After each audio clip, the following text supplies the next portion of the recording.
küss die Hände. Es wär Zeit mit Musik verwendet. Wir spielen für euch die 16er Bund. Es hört endlich aus früherer Zeit und manche oder sind schon vorweit. Das Wiener Lied geht sicher nicht verloren. Der Patrick spielt die Harmonika, der Klausi zupft auf der Gitarre. Als Backe spielen wir noch den Wiener Schal. Die Quetscher klingt heute super fein, die Kontrapumpe hinten rein. Und das Gesang klingt jetzt auch schon recht normal. Trommeln, grüß euch, servus, grüß die Hände. Es wird Zeit mit Musik verwendet. Wir spielen für euch die 16er Bund. Ihr seht Lieder aus früher Zeit und manche Hodern sind schon vorher. Das Wiener Lied geht sicher nicht verloren.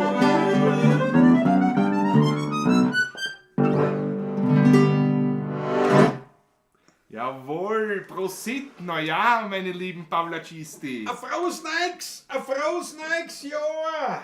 Wir sind angekommen bei der 204. Pavlatschen. Schaut aus. Großartig. Und gleichzeitig die erste Pavlatschen 2024. Ja. Gleich am 1. Jänner, das ist auszahlt. Wenn schon Titanic, dann erste Klasse. So ist es. Titanic, die ich gar nicht sagen, wir sind gut erholt, muss ich sagen, Ja. nach den letzten Tagen. Ja, Wir haben auch heute das Instrument zum ersten Mal seit 2 Wochen in der Hand. seit 2 Wochen. Das haben wir schon lange nicht getan und es funktioniert wunderbar. Ich habe das vorher mit meinem Muckelein besprochen, für den Patrick gekommen ist und gesagt, das ist ein Wahnsinn, 2 Wochen nicht gespielt und mir kommt das vor, wie wenn ich, weiß ich nicht, 3 Monate nicht gespielt habe. Also eine Unendlichkeit. Absolut. Aber ich bin seit ungefähr 5 Minuten heißig. Warum auch immer. Gell? Das ist vielleicht der Grund, weil du nicht Raucher geworden bist. Ja, das Ich bin stolz auf dich. Also. Ich bin ja auch bei dem, das passt eh. Nein, Ja, seit 5 Minuten. Ich meine, jetzt plaudern wir schon Stunden. ja, vielleicht wenn wir so Stunden schon Ja, plaudern. so viel wir auch mit einer geredet hätten. Aber jetzt auf einmal bin ich heißig, also wurscht, wir werden das schon packen. Meine Lieben, pass auf, ich würde vorschlagen, ich begleite den Patrick jetzt da. Oh nein, das kannst du nicht allein machen. Das kann ich selber machen. Das kann ich Das allein ist machen. selbstverständlich. Da bitte schön, warte mal, so, wenn wir gleich umstellen. Kamera, Kind, Patrick. Jawohl. Ja, Ich Jawohl. begebe mich zum Kühlschrank. Bitte darum, ab zum Kühlschrank. Ja, so schaut's aus. Jawohl. Ja. Ja. Na, gibt's was Ein Schönes. Liebig.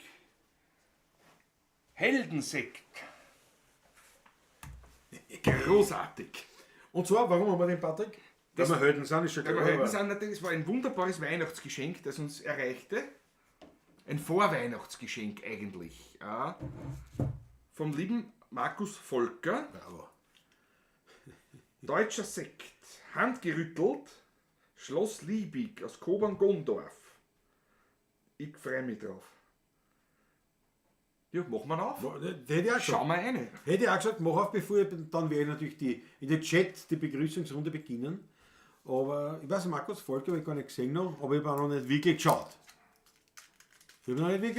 Aber Ein neues ich werde Jahr das gleich angehen. kehrt mit einem guten Sekt. Jawohl. Ja, so schaut's aus. 0,75. Das war zweit. Gar nicht. 0,75 Liter, also ein Bouteille sozusagen. Haben wir gesagt, Gott sei Dank nicht wieder eine Doppelmagnum, wie wir schon einmal gekriegt haben, weil wir hätten es wieder nicht kühlen können.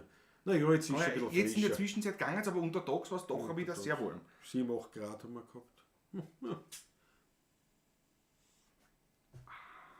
Sag nur So einmal, ist es nicht ploppen lassen, So. gescheit. naja, weil ich wollte da nicht vielleicht eine Schweinerei Na geh, aber das, unter ist ja, das Umständen. war ja überhaupt nicht filmreif. Das ist wirklich filmreif, so wie man so einen Sekt Das ist aufmacht. Fahrt, das ist komm, Schenke. Du sagst, ich kann ihn nicht aufmachen. weißt du? Schenke. Das war viel lustiger gewesen. Man sagt, ja, es verschießt. Schau es an. Lass es perlen. Jawohl. Den Markus Volker. Seit Dank haben wir diesen Tropfen, diesen edlen.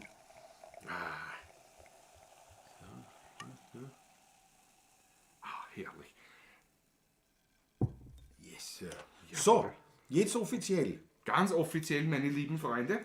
Prosit Neujahr für euch der erste Gläserklang dieses Jahres. Schön, dass wieder Ich mach dabei was seid. man nicht macht, aber Ja, du machst nicht. ein bisschen weniger Kohlensäure drin. Ja, das schmeckt ein das bisschen. ist schon wurscht. Dann. Auf euch. Auf euch, auf ein Prosit. fröhliches, gesundes und leibendes 2024.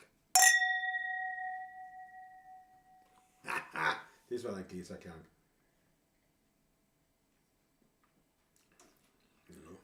No, War das gut. no, no. Ei. Sehr, sehr trocken, durchgegoren. Boah, ist das gut.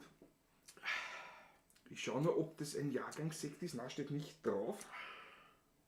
Nein, steht leider nicht drauf. Ist aber nicht ganz jung. Na, schaut Die Weine, die doch- es schaut noch an guten Aber Jahresanfang es ist ein Buch. So, jetzt aber an unsere Pavlachistingers. Der Franz Enver, der erste Test. In Christusalm in Kaprun geht's WLAN. Erfolgreiches, gutes neues Jahr. Ein Pavlachisting. Großartig. Bravo Franz, bravo Isabella. Schön, dass du dabei seid. Peter Prachtl ist da. Grüß dich gut. Grüß dich, servus. Susanne Moser wünscht uns ebenfalls ein gutes neues Jahr. Servus Susanne, grüß dich gut. Matthias Mariacher ist da. Ludwig Sass, Prosit ins neue Jahr. Servus, mein lieber Schulkollege. Der Maber ist da, jawohl. Georg Scheurer, Profit New York. Ja, Also, New Year heißt das, Entschuldigung. Nein, mein Verdauer nicht. Ich meine International. kann das ja ist- passieren. Nicht? das Er ist sieht ja was ja auch dran. schon schlecht. jetzt Außerdem. nicht beim Lesen. Der Matthias Gerold ist da, was uns sehr freut. Adolf Rehberger, ja, Fan Adi, jawohl. Grüß dich. Die Momo M. The Princess of Dawn. Bravo Momo M. Momo grüß im dich gut. Servus. Das freut uns, dass du dabei bist. Landtagsstromer Markus. Unbedingt unser aller Grausenior Fritzl Startguss. Ebenfalls am Start. Guten Abend, die Damen und Herren. Ich wünsche euch allen ein frohes und gesundes neues Jahr. Dankeschön, Fritzl. Auch der Andi von den Original Vollgas-Musikanten ist da. Grüß dich Gott. Der Raffi ist da. Raffi, servus. Grüß In die dich. Steiermark. Peter Volk. Nicole und Peter wünschen euch allen ein fröhliches, unaufgeregtes und glückvoll zufriedenes Jahr 2024. Peter, es gefällt mir sehr. Erstens, wir haben ja von Peter heute noch was zum Schauen. Genau so ist es. Ein Packerl haben wir gekriegt von Peter Volk und von der Nicole. Und zweitens wollen wir gern von dir wissen, wie es da geht gesundheitlich. Ob du wieder weiterhin in großen Schritten Richtung Vollgas Topfit wieder. unterwegs Ja, bist. Topfit wieder. Das werden. würde ich gern wissen von dir. Alexander Hauser ist da, jawohl. Was haben wir noch? Kapellmeister, 09 da, was servus. Der Wolfgang, schau, gar nicht mehr Spaziergang. Da ist schon her. Wolfgang, jawohl. Habe Schön, dass die du da Ehre. bist. Beste Grüße an die Gemahlin. Ja, Spaziergang hat jetzt seinen richtigen Namen hat er geschrieben. Jawohl, Kapellmeister. Ein Glaserl mit einem Hängel, grüßt aus Oberbayern. Die Glaserl mit dem Stängel. Heute wirklich mit Stängel. Jawohl, beste Grüße. Immer ein Schluck. Immer ein Schluck, ist in Ordnung. Das ist gut. Wird klasse. Wird klasse. Michael Unger. Uli Slonek. Aus Helsinki oder von Aus einem woanders? etwas kalten Helsinki. Prosit, na ja. Jawohl. Hubert aus Garmisch ist auch da. Kurz nächstes Jahr. So Bayern. Servus Hubert. Große Freude. dich. Straßenhans ist da. Jawohl. Die Patricia ist da. Prosit, na ja. Skyfall. Wünschen uns auch das Beste. Die Grisi 1220 ist wieder da. Habe ich die Ehre. Grüß dich. Jawohl. Ein frohes neues Jahr der Papatschisterie und den 16. Freut uns, Grisi, dass du wieder mal live dabei bist. Daniel Schlögl, unsere Prinzsche besser. Auch voll dabei. Was haben wir noch? Also der Haus haben wir schon gesagt. Fritzl Patrick hat recht, so öffne ich auch immer den Sekt. Prost. Ja, Fritzl, aber das ist ja, wir sind ja im Unterhaltungs-, im Medienbusiness. Wir sind ja im Entertainment-Business.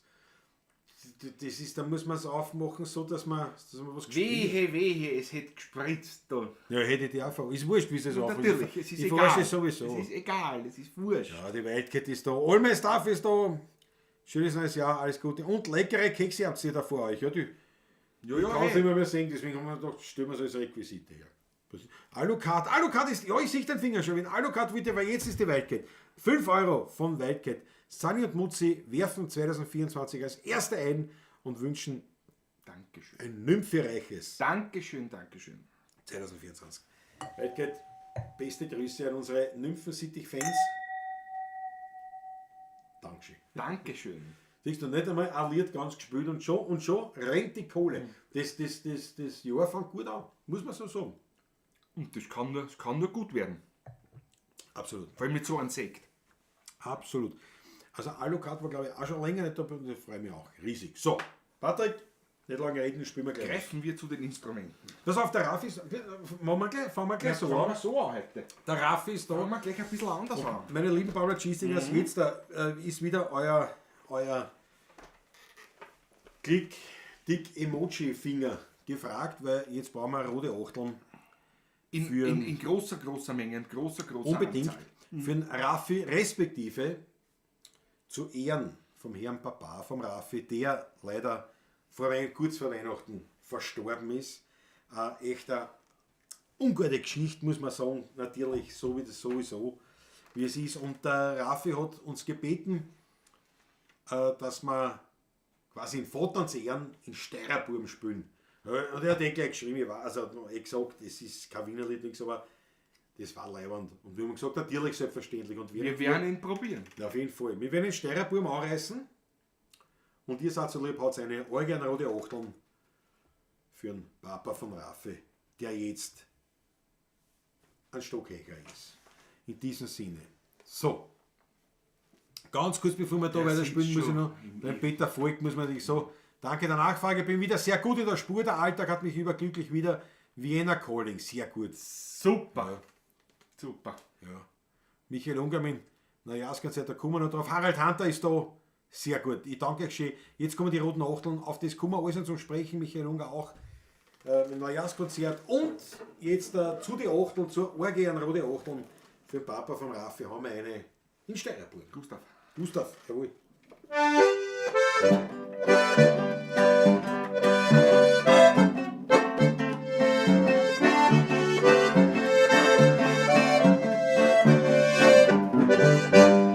Ich bin ein Steirerbull und habe keine Natur.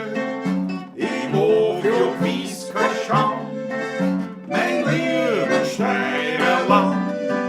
Wo in der Steiermark, da sind Leute groß und stark, sind wir die Donnerwein bei uns daheim.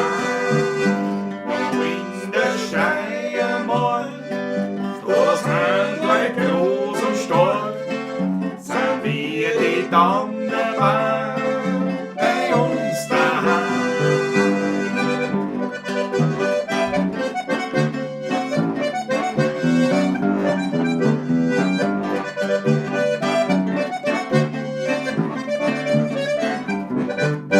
Wann ich's auf Träume geh, in mein schön Steirerquam, krieg fast is mein Lob, so trag mir's in mein Land. Dazu ein Räumer Stock in meiner rechten Hand, das Stuzerl dazu, so sind wir's gewohnt. In meiner rechten Hand, das Stuzerl dazu, so sind wir's gewohnt.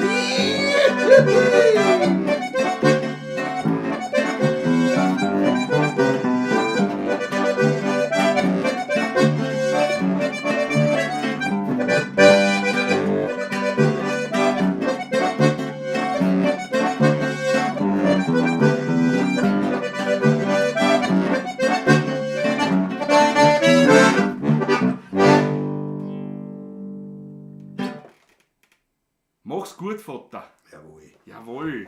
Jawohl. Und dem Raffi natürlich Alles Gute auch. viel Kraft und deiner ganzen Familie. Jawohl. Jawohl, schaut die Achtel von ihnen. Hilft Die da vielleicht Achtel- nicht viel, aber ich glaube, Klaus und ich wissen beide, wie sowas ist. Also, ist auch noch nicht allzu lange her bei uns beiden und dadurch, ja. Es ist so, dass Es ist so, wie es ist. Es ist Es ist, wie es ist, wie einmal ein ganz großer gesagt hat. Richtig, richtig. So, und die Achtel von einer, die Achtel helfen natürlich auch. Achtel helfen, weil die Babalacisti öffnen schon 2024 schon mit einem absoluten gemeinsamen Unterstützungs... Ihr seid einfach Geschichte. großartig. Und natürlich, was wir nicht vergessen dürfen, ist, dass wir auf das anstessen. Ja? Unbedingt. Auf ein Raffi, seine Familie, mögen sie mit viel Kraft da umgehen und natürlich, ja, wie sagt man, Das Beste draus machen, was wird. ja, so ungefähr. Das ist So wollte ich sagen, ja. Ich habe mir nicht eingefallen, was. Macht nichts. Alles Liebe. So.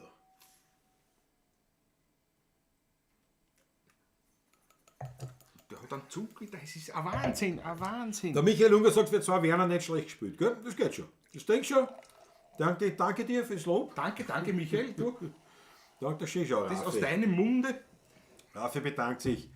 Geht schon, die Maggie ist da. Servus, die Paplatschisterie. Wie erzähle ich gerade, in Meidling spielte die Abendmesse in der Kirche Gatterhölzl. Fahre dann U6 zum Westbahnhof, bin dann später im Zimmer. Bis Maggie, dahin. super, Maggie. wir freuen uns, wir freuen uns. Ich freue uns. Das ist immer das harte Los, immer wenn die Maggie nach Wien kommt. Ist sie bin ich organistisch unterwegs? weg. Ja, und ich bin weg. Du bist Also, weg, ja. wir haben eine Zeit lang haben wir ja wirklich unsere Tradition gehabt. Da haben wir uns Beim die Pizzing Maggie, habt die- ihr sich getroffen, glaube ich. Gell? Nicht, Nein, im Café Alt-Wien.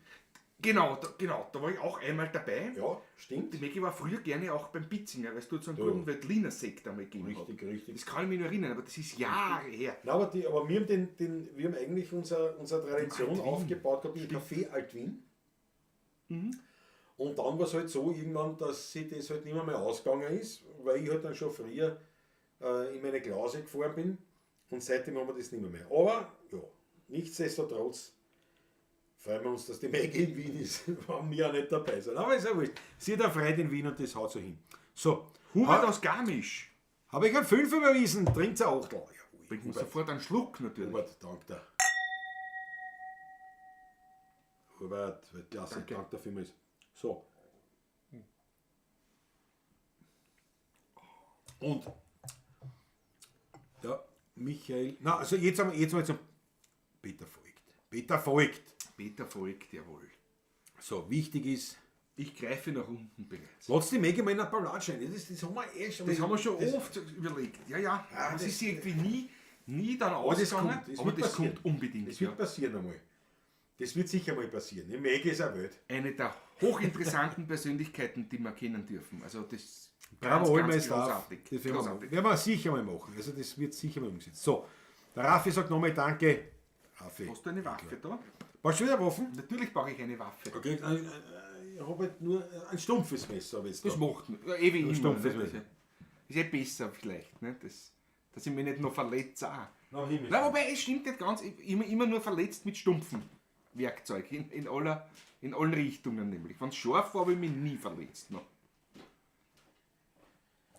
Verletzungen immer stets mit einem schlechten Werkzeug. Das war mir so ein Werbegeschenk. Ich mach's da auf und dann wieder zu, was willst. Gell? Weil das, bei dir weiß man nicht. bei dem kenne ich mich aus. Also, das ist nicht ja, so ein das- neumodisches. Also Peter folgt. Peter folgt.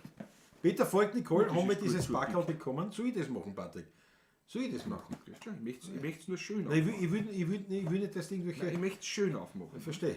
Willst du das Papier aufheben oder was willst du Ah, machen? ich möchte es nur so öffnen, Ist klar. wie es gehört. Ist sicher. Ich glaube, dass das da Nein, war. das Ich wollte da nicht reinreden, aber... Siehst du das? Weihnachten vorbei und trotzdem können wir backen. Warte, ich muss umdrehen. So machen wir dann. Machen wir es auf der Scheiße. Schon ein wunderbares Weihnachtspapier kommt zum Vorschein. Schau her. Jetzt hätten wir vielleicht wirklich Weihnachten aus. Oh, das hätte ich nicht wirklich. Gib da mal die Karten. Das. Soll ich lesen? Wow, welch aromatischer Duft entströmt diesem Backerl. Ich glaube, der ist schon wieder antiert, da ist der... Der rieselt nix, aber gar nichts Also, rieselt da, meine Lieben. Ich lese vor im Das ist ja Patrick-Style, ja. großartig. Lies vor einmal. Ja. Liebes Patrick, lieber Klaus. Ich habe das als Liebes gelesen. Tut mir leid. Also lieber Patrick, lieber Klaus, Lebkuchen und Glühwein, ein gemütliches Sofa, das Buch, das schon lange gelesen werden will, festliche Musik hören, einfach entspannen, eine stimmungsvolle Weihnachtszeit wünschen euch Nicole und Peter. Dankeschön, die haben wir gehabt. Die haben wir noch immer. Es geht ja bis 6. eigentlich, Ja. sag ich immer. Für mich Weihnachten geht ja noch Eigentlich- bis 2. Ja, bis Maria Licht bis ist. Maria Zwei, Licht ist zwei, eigentlich, dafür. ja. Die Weihnachtsglocke ist vom allerletzten Guss der kleinen Nürnberger Glockengießerei Berner. Das ist genau dieses Backerl hier. Ich spüre nämlich, was drinnen ist. die leider schließen musste. Na, das ist eigentlich spannend jetzt. Das ist jetzt spannend. Fröhliche Feste. Also, Danke. Danke. Nicole, Peter, Weltklasse. Jetzt auch du da, So, jetzt auch da. Jetzt auch da. So. Haben wir geschafft. Nein, bitte.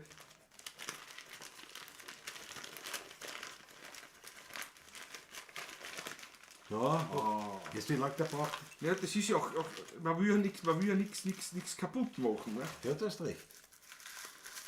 Ja, schön. Jawohl. Die neue 16er Pavlacisti-Glocke. Das ist echt ein Wahnsinn. Das ist echt ein Wahnsinn.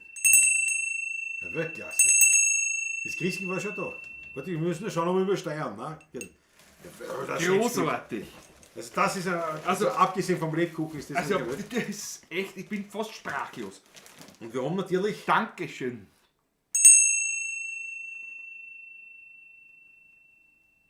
Das ist herrlich. Ich bin ganz mit. Aber das war ja noch nicht alles, was da in dem Immer nicht. Päckchen ist. Ne? das Ich sehe hier noch. naja, Lebkuchen habe ich schon gesehen. Das ist ja natürlich. Jawohl. Dankeschön. Danke. Ganz, ganz große Freude. Ist mir jetzt nicht, das will ich gleich sichern. Ja, also warum sicher ist das? Kennst Ja, du von nicht, dir oder weg, was? der Rahmen. Nein, Ja, von dir weg, wenn es der um Rahmen. Lebkuchen geht, das ist nämlich genau Ja, meines, weißt du? Jetzt nicht durch, ist nichts mehr drin. Ich muss nicht, nein, ich möchte, man will ja nichts übersehen, weißt du? Wahnsinn. Ich danke vielmals. Dankeschön. Ganz großartig. Danke. Alle mit Kopfhörer haben jetzt die Arschkarten, ja? Das ist ja so, Michael Unger ist. Wir haben bei aber uns ganz, geht's ganz zart geläutet nur. Wirklich nur ganz, ganz zart. Schon der Olmestorf da bekommt, er kämpft mit stumpfen Waffen eine ganz andere Bedeutung. Ja, bei dem Pfeil Bei schon. dem Pfeil Das schon. Pfeil ist wirklich, das ist, war so ein Werbegeschenk. Ja. Ich danke schön. Da schau, die Maggie ist zu Ostern in Wien, ne? Vielleicht schaffen wir es doch. Vielleicht schaffen wir es zu Ostern. Maggie, das nehmen wir uns gleich mal vor im Hinterkopf. Ostern. So. Jetzt muss ich schauen, dass ich nichts verpasst habe. Da was der? Ja. Mein Schmattes ist morgen überwiesen, weil ja die Banken arbeiten ja noch nichts, Susanne Moser. Ich danke, da kriegt die, für den Schmattes kriegt die Susanne sofort. Ja, ich habe das sofort drapiert hier. Danke schön. Na, So, aber da trinkt man ja nichts, wenn man jetzt nur leiten tut. was du nur leiten tust, trinkt man nichts. Ja, das ist schön, das ist schön, ja. So ist besser, ist noch schöner. Schön. Schön, dumm ist es was hier, aber da Naja, da ist ist noch blöd, gell? da ist wahrscheinlich dann von mir, nicht, oder? Das ist ja nur das, nein, nicht den, ich meine das Grün. Das Grün zeigt man nicht. Sicher den Lebkuchen auch einmal. Sicher mal. Das muss da so herrlich, ja? Richtig weihnachtlich. Obwohl, Ist schön. Weihnachten, ich meine, wobei auch die Daniela sagt natürlich richtig, geht bis, was? Bis im Block hast es am 2.2. Zweiten, ja. Ja. Da habe ich halt noch Schön. eindeutig den christlichen Bezug, also die Prägung Marialichtmäß, ja. ja. Hat man immer gesagt. Jawohl. Achtung, Chantal, schaut die Patrizia, ja genau. Äußerste Vorsicht, das stimmt. Jetzt auch noch ein Glockerl.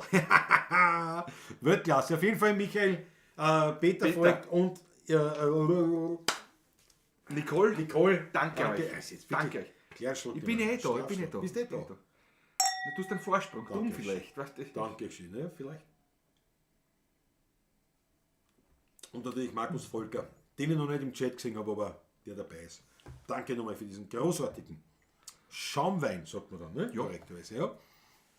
Ich muss Sanget noch, Mutzi gefällt das Glockenbimmeln. seid mir nicht böse, ich muss Name. Jawohl. In nomine Patris et Filii et Spiritus Sancti. Ja, Großartig. das ist ein Segen. Ein Segen. Da braucht man, da ist eine Halterung, ne? Naja, gehen wir es ja noch einfallen lassen. Da fällt mir was Das ist ein. schön Sicht, das ist schön Sicht. So, ich danke euch nochmal herzlich, ganz Weltklasse. Danke. Ich würde sagen, jetzt spielen wir mal, bevor wir dann aufs Thema Neujahrskonzert Neujahrskonzert kommen. kommen, Michael ja. Unger hat es angesprochen. Ein Pflichttermin bei uns beiden immer. Absolut. Natürlich. Absolut, aber ich würde sagen, vorher spielen wir ist ja auch Pflicht, Ist auch, ja. weil, wie gesagt, wir haben ja gefühlt monatelang nicht Monate gespielt. nicht. Nein, was heißt der? Das ist wirklich ein Wahnsinn. Wirklich ein Wahnsinn. Bin ja nicht dazugekommen, wir waren, Nein, wirklich nicht. aber ich war nicht im Stress, muss man jetzt auch sagen. Also Nein. ich hatte keinen Weihnachtsstress oder Nein, so, gar sondern nicht. es war nicht schon. Natürlich, Ich klar, auch die nicht. Familie, da, den einen oder anderen. Familie, Bekannte, Freunde und so, aber es war wirklich Entspannt, wirklich Ah, voll schön und entspannt, ja. Und ich habe original nichts getrunken. Das ist heute das erste Nein, Mal, ich habe schon getrunken, allerdings nur dass ich was trinke. 1, 2 Achtel. Ne? Immer mit dem Auto unterwegs gewesen. Ja. Und aber es war wunderbar. Herrlich. Ja, 2 Achtel mehr auch geschafft haben. In Summe. In Summe. Über Nein, die schon. Tage, aber sonst. So, und jetzt habe ich was verraten. Wenn du da auf der Terrasse mit dem Glockerl Vollgas läutest, müsste man es bis zur Wicke hören mit viel Glück. Wenn der Wind richtig Wenn der geht, Wind geht richtig sie sich aus vielleicht. Geht den Marvihof aufwecken. Ja. Ja. Das stimmt schon. Das ist, na, wir brauchen lautere Glocken. Was für ein Ton hat das Glöckchen? Das ist eine gute Idee, eine gute Frage. Leute mal. Ja, warte mal, ich gehe das Es Stimmgerät sind mehrere, einschalten. ein paar Obertöne, die ist auch so viel dabei. Warte, ich schalte mal das das vergesse Stimmgerät ich, ich weiß schon. Schauen wir mal. Warte mal. Achso, warte, da muss ich umschalten. Das hat ja einen jetzt abnehmen. Ja, fix, wie geht denn das wieder? Zwing's auf die Glocken um. Das kann ich machen. Nicht blöd. Patrick ist oft glaubt man Wobei so, du nimmst aber- natürlich nur die Schwingung der Eigen, das könnte anders klingen, es könnte bei der Glocke anders sein. Findet er nicht wahrscheinlich. Doch ein E? Ja, nein, ich bin auf 4,42 ist das Stimmgerät. Das ist ein bisschen höher, also auf 4,44 wird es sein. Auf 4,44 wird es gestimmt sein, schätze ich mal. Oder so. Oder höher sogar. Also plus. Und dann ist es ein E.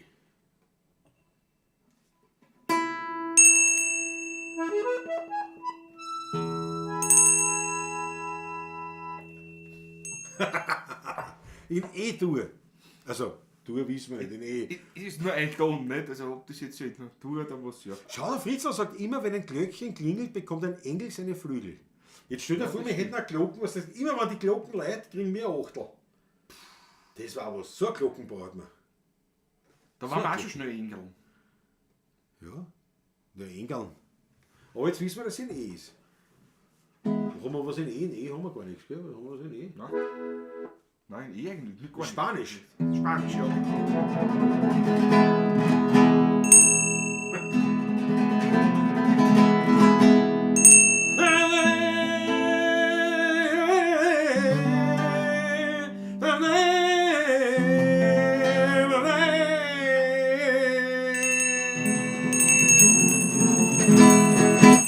Ja, geht noch ein spanisches Ein Lied? spanisches Lied machen gleich, ja. Könnte man mit dieser Glocke, Spanisch, ne? Da sieht man es nicht, da sieht man es daherstellen, wo man es sieht. Steht Auf jeden Fall mal eine Riesenfreude damit. Ich danke Riesenfreude. herzlichst. So, jetzt wenn wir Leute vergrämt haben. Nein, das glaube ich nicht. Was reißen wir an, Patrick? Was reißen wir an? Was Schönes, oder? Ja, Oder was an. so ein Schon was. Oder was heißt da? Hast du was? Ein Marsch. Jawohl! Jeder Mensch hat auf der Erde, wie man sagt, sein Steckenpferd. Und das meine ist der Hahn, dort wo die Wälder wachsen da. Wo vom Haus ein grüner Buschenwind, so wo man alte Wehrlieder singt. Så stolta låter med för ett gråt. Så har vi dansat som ska rimmen stå. Våra schwarze Koda sitzt am Fluss. Wo die Spore gute Gassen glas. Da wo man trinkt und isst, da wo man alles vergisst. Was hätte nimmer mehr zum Egen ist. Mit ein Spurt haben wir Kaffee. Sichtbar! Ewig schaut was um die Zeit. Und beim Fernsehen da schlafen wir rein. Weil für uns gibt's nur ein Wein. Wo vom Haus ein grüner Buschenwind, wo man alte Wehrlieder singt. Så stolten må det skje med for et gråt. Så har vi dansa som ska levera stå. Våra schwarze Koda sitzt am Foss. Was ja saft så vi som var så los. Dort wo man trinkt und isst, dort wo man alles vergisst. Was hätte nimmer mehr zum Egen ist.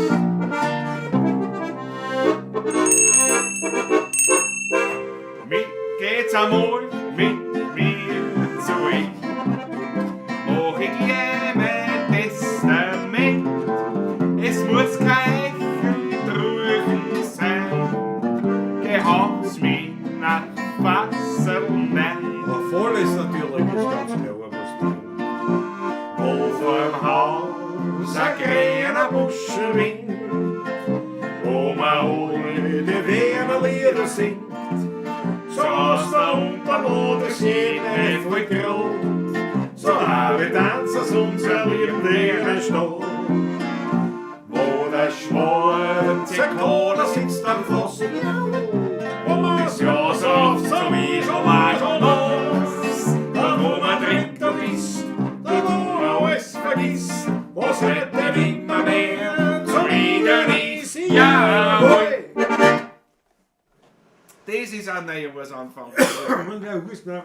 Mit der Glocke, begleitet von der Glocke, in E hat dazu passt. Hat dazu passt, natürlich. Ja, natürlich nicht, weil es war, oder wir reden von F zum S und so, aber es ist ja wurscht. Es war sicher auch irgendwo der Ton E drinnen. Susanne Moser, so meine Lieben, ich habe von meinen Kindern ein Tablet bekommen und sehe euch in Zukunft größer und höre euch natürlich besser. Susanne Moser. Großartig, gratuliere. Pass auf, aber meine lieben Freunde bei Blattschießlingers, da müssen wir jetzt für die Kinder von der Susanne Moser aber eine rote Achteln rauslassen, weil die haben dafür gesorgt, dass die Susanne uns besser, größer und inniger wahrnehmen kann. Und ich meine, das ist eine absolute Leistung wert. Bitte um eure Achteln für die Kinder von der Susanne. Das ist eine gute Idee, ein bisschen abdämpfen. Ja, nein, ich arbeite schon mit Technik. Mit Technik. Ich arbeite schon mit Der Technik. alte wie die Schlagwerker. Also, das, also, Extremschaukler, jawohl, ist auch dabei. Grüß dich gut. grüß dich. So gehört sich das, sagt der Peter Brachtl. Richtig, richtig. Na, schauen die Achteln von vor schon eine. Danke schon. Einmalig. So, jetzt müssen wir ganz kurz anreißen, natürlich das Neujahrskonzert. Warum, muss ich dazu sagen, weil für mich persönlich, also für meinen Munkelein, ist es so, dass Silvester selber, wir haben uns gemütlich auf Netflix eine Serie angeschaut. Ich sag's wie es ist. Dann war es 5 vor 12, haben wir gesagt, na, jetzt schauen wir raus. Sind da rausgegangen auf die Terrasse, haben hinuntergeschaut, natürlich auf das Feuerwerk von Kirchschlag und Botschenau. Man sieht ja da so ein bisschen runter. Nach 5 Minuten sind wir wieder aufgegangen und weitergeschaut, weil, also haben schon gesagt, alles gut im neuen Jahr, aber das war's. Und dann unser Neujahr ist das wirklich, das ist dann Branchen, sagt man das? Branchen? Branch. Ist ja der Branch. Brunch geschrieben, nicht? Brunch.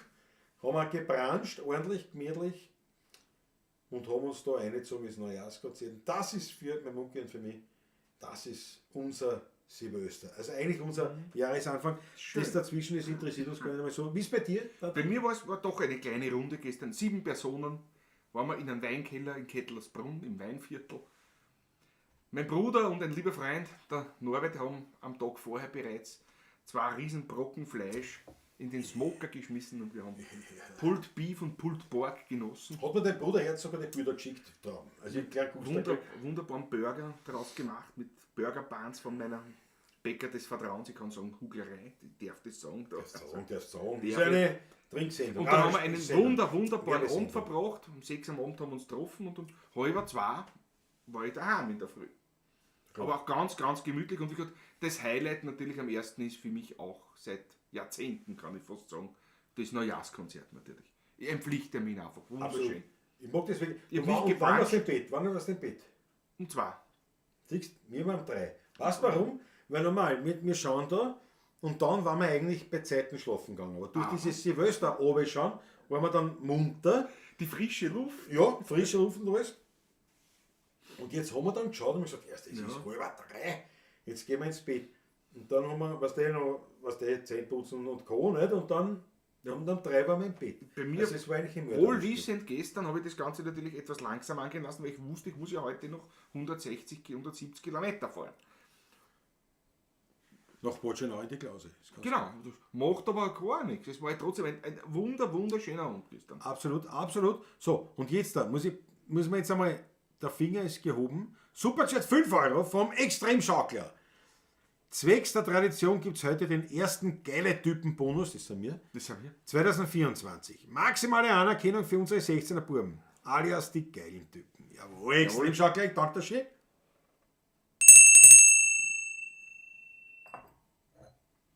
Du kannst die Finger runternehmen, gell? Prost. Du brauchst jetzt nicht die ganze Zeit so. Das ist Ich bin schon drauf. Dankeschön. Ich danke dir vielmals.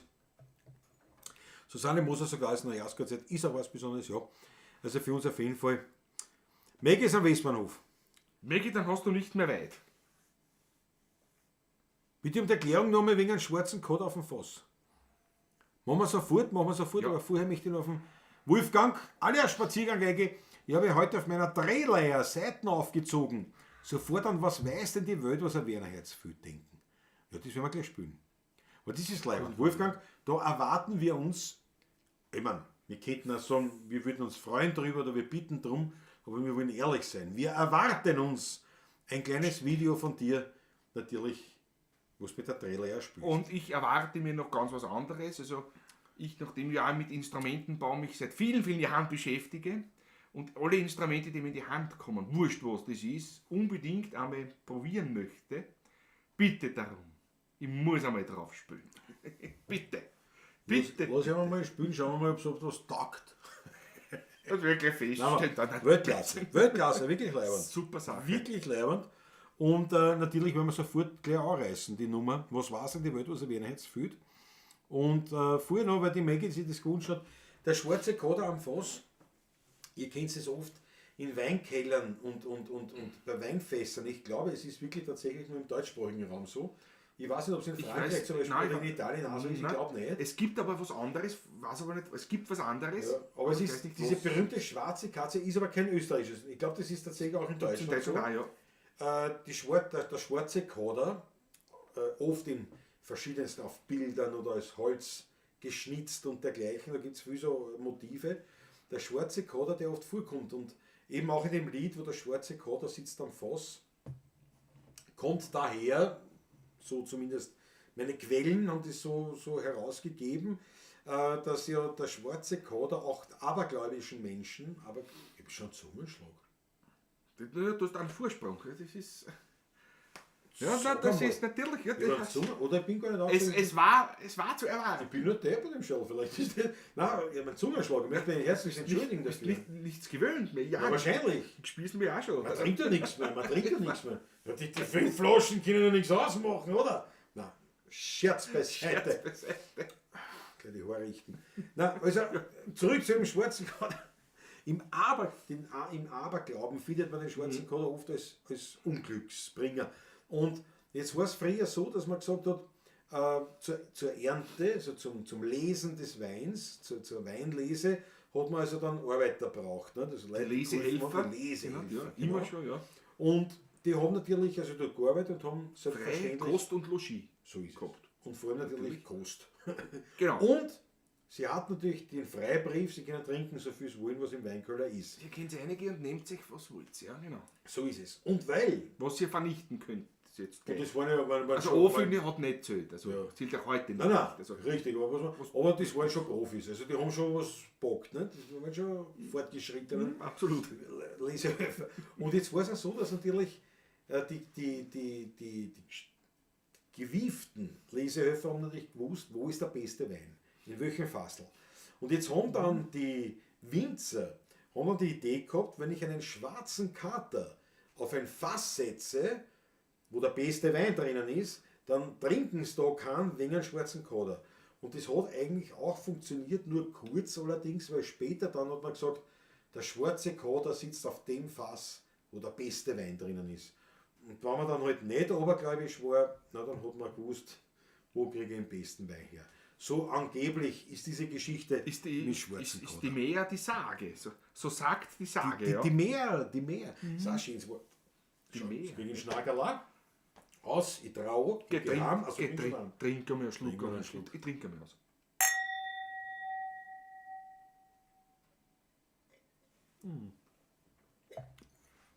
So gehört ans Vorsprung. Neujahrskonzert war wieder grandios, sagt unsere Prinzip besser. Der Donauwalzer zaubert mir immer wieder Gänsehaut. Mir auch Balletteinlage übrigens, war heute etwas seltsam, aber Steyr kam sogar vor. Ja, Steyr kam vor. Bad Ischl, St. Florian, also der Traunsee, eine wunderschöne Gegend. Oberösterreich, ein Traum. Muss man sagen, ein Traumplatz auch von Österreich. Ist das so? Eigentlich alle, nicht? Aber halt Oberösterreich hat auch wohl. Also das muss man echt sagen, gerade so die Gegner Also das Dreiländereck Oberösterreich, Steiermark, Salzburg ist natürlich wunderschön. Wobei ja auch das Waldviertel vorgekommen ist. Ja, stimmt. Mit der Rosenburg, Rosenburg, ja. wo wir immer vorbeifahren, wenn wir nach Litschau fahren zum Schrammelklang-Festival. Rosenburg. Du fährst dabei, ja. Ja, ich fahre vorbei, ja, stimmt. Und nein, es war super schön. War echt wirklich super schön. Mir hat das wahnsinnig gefällt. Ja. Chrissy 1220, ja, die Chantal. Die erbarmt mir jetzt schon. Ja. Ja, die Chantal wird nicht glauben, sie hat einen Tinnitus, die Chantal wird glauben, Die wir dann haben. die Chantal wird einfach sagen, was los, schneidet sich den Scheißdreck selber. Ich glaube nicht, dass es so sein wird. Schwarzer Kater haben wir früher getrunken, war ein Kirschlikör. Wirklich wahr? Na gut, mit sowas kenne ich mich nicht aus, aber ja, das war das schwarze Kater. Kirschlikör. Ja. Noch nie gehört, ja. Interessant, man lernt nicht aus. Uli Slonik meint auch die Balletteinlagen ziemlich, ja. Es ist so, was Ballett Da betrifft. sind wir beide uns auch einig, was Ballett betrifft. Ja. Also ich habe höchsten Respekt, Ja. höchsten Respekt und ich würde es nicht einmal im geringsten schmälern, was diese Menschen da Absolut. vollbringen körperlich. Absolut. Aber für mich ist es so, in dem Moment, wo ich einen Mann Ballett tanzen sehe, ist für mich vorbei. Das ist Für für mich mich vorbei. ist für mich wirklich unästhetisch für mich. Ja, ich mag es nicht. Ich Mit Klaus, es ist. Dieses enge Kostüm, da fuhren der Knädel. Na wirklich, es ist einfach Nein, für es mich, ist. das ist. Nicht, das ist was das betrifft, sind wir scheinbar wirklich Es ist komisch. Banausen. Die Bewegungen, das, was die machen, Nein, das, warte. Steht ja völlig höchste außer Kunst. Frage. Höchste Kunst. Höchste Kunst, wirklich. Aber es ist halt wirklich sobald der Mau vorkommt, war es für mich. Mir gefällt es nicht. Also bei Ballett kann ich echt nicht mitreden. Ich kann, also was ich definitiv, das meine ich nicht aus Höflichkeit oder so, sondern das meine ich wirklich tief empfunden. Was ich sagen kann, ist, dass ich einen mörderischen Respekt habe und das großartig finde und das sozusagen als Leistung des Menschen mehr als bewundere. Aber ästhetisch erfreulicher Kulturgenuss ist für mich Nice. Ballett nur dann, wenn keine Männer dabei sind. Es ist wirklich so. Ja, stimmt, Das sind wir ist so. völlig einig. Wir haben schon nächtelang über dieses Thema diskutiert. Jahrzehnte, schon lang, ja. Aber wir sind Aber- uns da völlig einig, ja. Jawohl. Schau, der Markus Bristonik. Später am Tag sind wir auch wieder Servus. dabei. Jawohl, Markus. Grüß dich gut, Busel an deine bessere Hälfte. Und genau dasselbe haben Max und ich heute auch schon gesagt. Ja, dann nicht schlecht. Ja, dann siehst du, sind wir nicht allein, Patrick. Das sind wir nicht. Ja. Schaut extrem schau klar. Das rede ich hier schon aus. Bravo. Der ist schon auf unserer Seite. Der ist schon auf unserer Seite, dass die Chantal nicht aussteigt. So, auf jeden Fall für uns, also ich finde das Konzert großartig. Es war Fantastisch, wirklich war leid, wirklich von schön. früh bis hinten. Mir hat, Und wie du gesagt hast, heute richtig, für einen Deutschen gut. Also, naja, nein, ich muss sagen, also ich bin ein großer Freund Für deutscher Dirigenten. Telemann ist grundsätzlich. ja schon wie gesagt, jahrelang mit österreichischen Orchestern unterwegs. Nicht nur mit den Philharmonikern überhaupt. Also, Der hat von der österreichischen Musik schon wirklich Ahnung. absolut. Und das klingt halt immer so ein bisschen so Im- arrogant. Ne? Ich mag grundsätzlich deutsche Dirigenten sehr. Wenn es um diese wirklich spezifisch österreichische Musik geht, wie der Wiener Walzer und so weiter, dann wird es halt ein bisschen schwierig. Wobei wir auch gesagt haben, Heute- Ricardo Muti, der ja angeblich nächstes Jahr dirigiert, nächstes Jahr, ja. Freu mich wo schon ich einer drauf. der größten Fans bin. Ricardo Muti ist einer meiner absoluten Lieblingsdirigenten. Der natürlich als Italiener jetzt auch kein Österreicher ist, ne? Das ist schon klar. Aber es ist so, ich muss sagen, österreichisch, wienerisch, wenn wir jetzt von den Strauß-Brüdern reden, der Wiener Walzer, diese Geschichten, hat der Telemann wirklich gewaltig gut geliefert. Der Donauwalzer war grandios. Das war alles Alles grandios. grandios eigentlich. War alles grandios. Donauwalzer wirklich sehr schön. Auch der Radetzky-Marsch. Radetzky-Marsch, ja. Auch der Radetzky-Marsch. Der Beginn war sehr forsch, richtig militärisch. Und sobald das Hauptthema kam, war es für mich eigentlich klar, ja, wunderbar. Das Orchester und der Dirigent, die spielen Zaun. Heute. Absolut. Da dann. Also Absolut. Das war schön. Nein, das war wirklich Nein, schön. war Also ich war schwerst begeistert. Und schau, die Maggie Pemberton hat endlich das Zimmer erreicht. Wunderbar. Macht eine Flasche auf, dass wir weitermachen können. Das ist Die Grisse meint, die Ballettanlage wäre für mich akzeptabel gewesen. Wenn die Bewegungen zur Musik gepasst hätten, ja. Da hast du auch recht. Ich nehme fast an, das weiß ich nicht, aber ich nehme fast an, das ist ja die Ballettaufzeichnung wieder gemacht vorher und dann spielen die live und dann wird es einfach mit eingespielt. Und ungefähr von der Zeit wird es dann schon passen, so nehme ich an. Und klar, das ist halt nicht live sozusagen. Ne? Das ist halt quasi umgekehrt wie ein Playback. Es ist vorher schon aufgenommen und die Musik wird nachher live dazu gespielt. Dazu geschnitten sogar. Man schon mit elektronischen Hilfsmitteln sogar und so weiter. Wahrscheinlich, ja. Man kann ja den Film auch ein bisschen verzögern. Ja. Das ist ja alles Aber ob das digital. natürlich so gemacht, ich weiß es nicht. Und man bringt es halt nicht ganz hin. Das geht ja nicht. Das Orchester spielt immer ein anderes Ja. Tempo. Es ist Aber einfach ich vom kann mir Tag zu Tag. vorstellen, dass das der Grund ist. Ja. Ob so ist, Ja. weiß ich natürlich auch nicht wirklich. Ja, jawohl. Megastam. Der Michael Unger, hat der Goldene Saal wirklich so eine gute Akustik, wie gesagt wird? Hat er.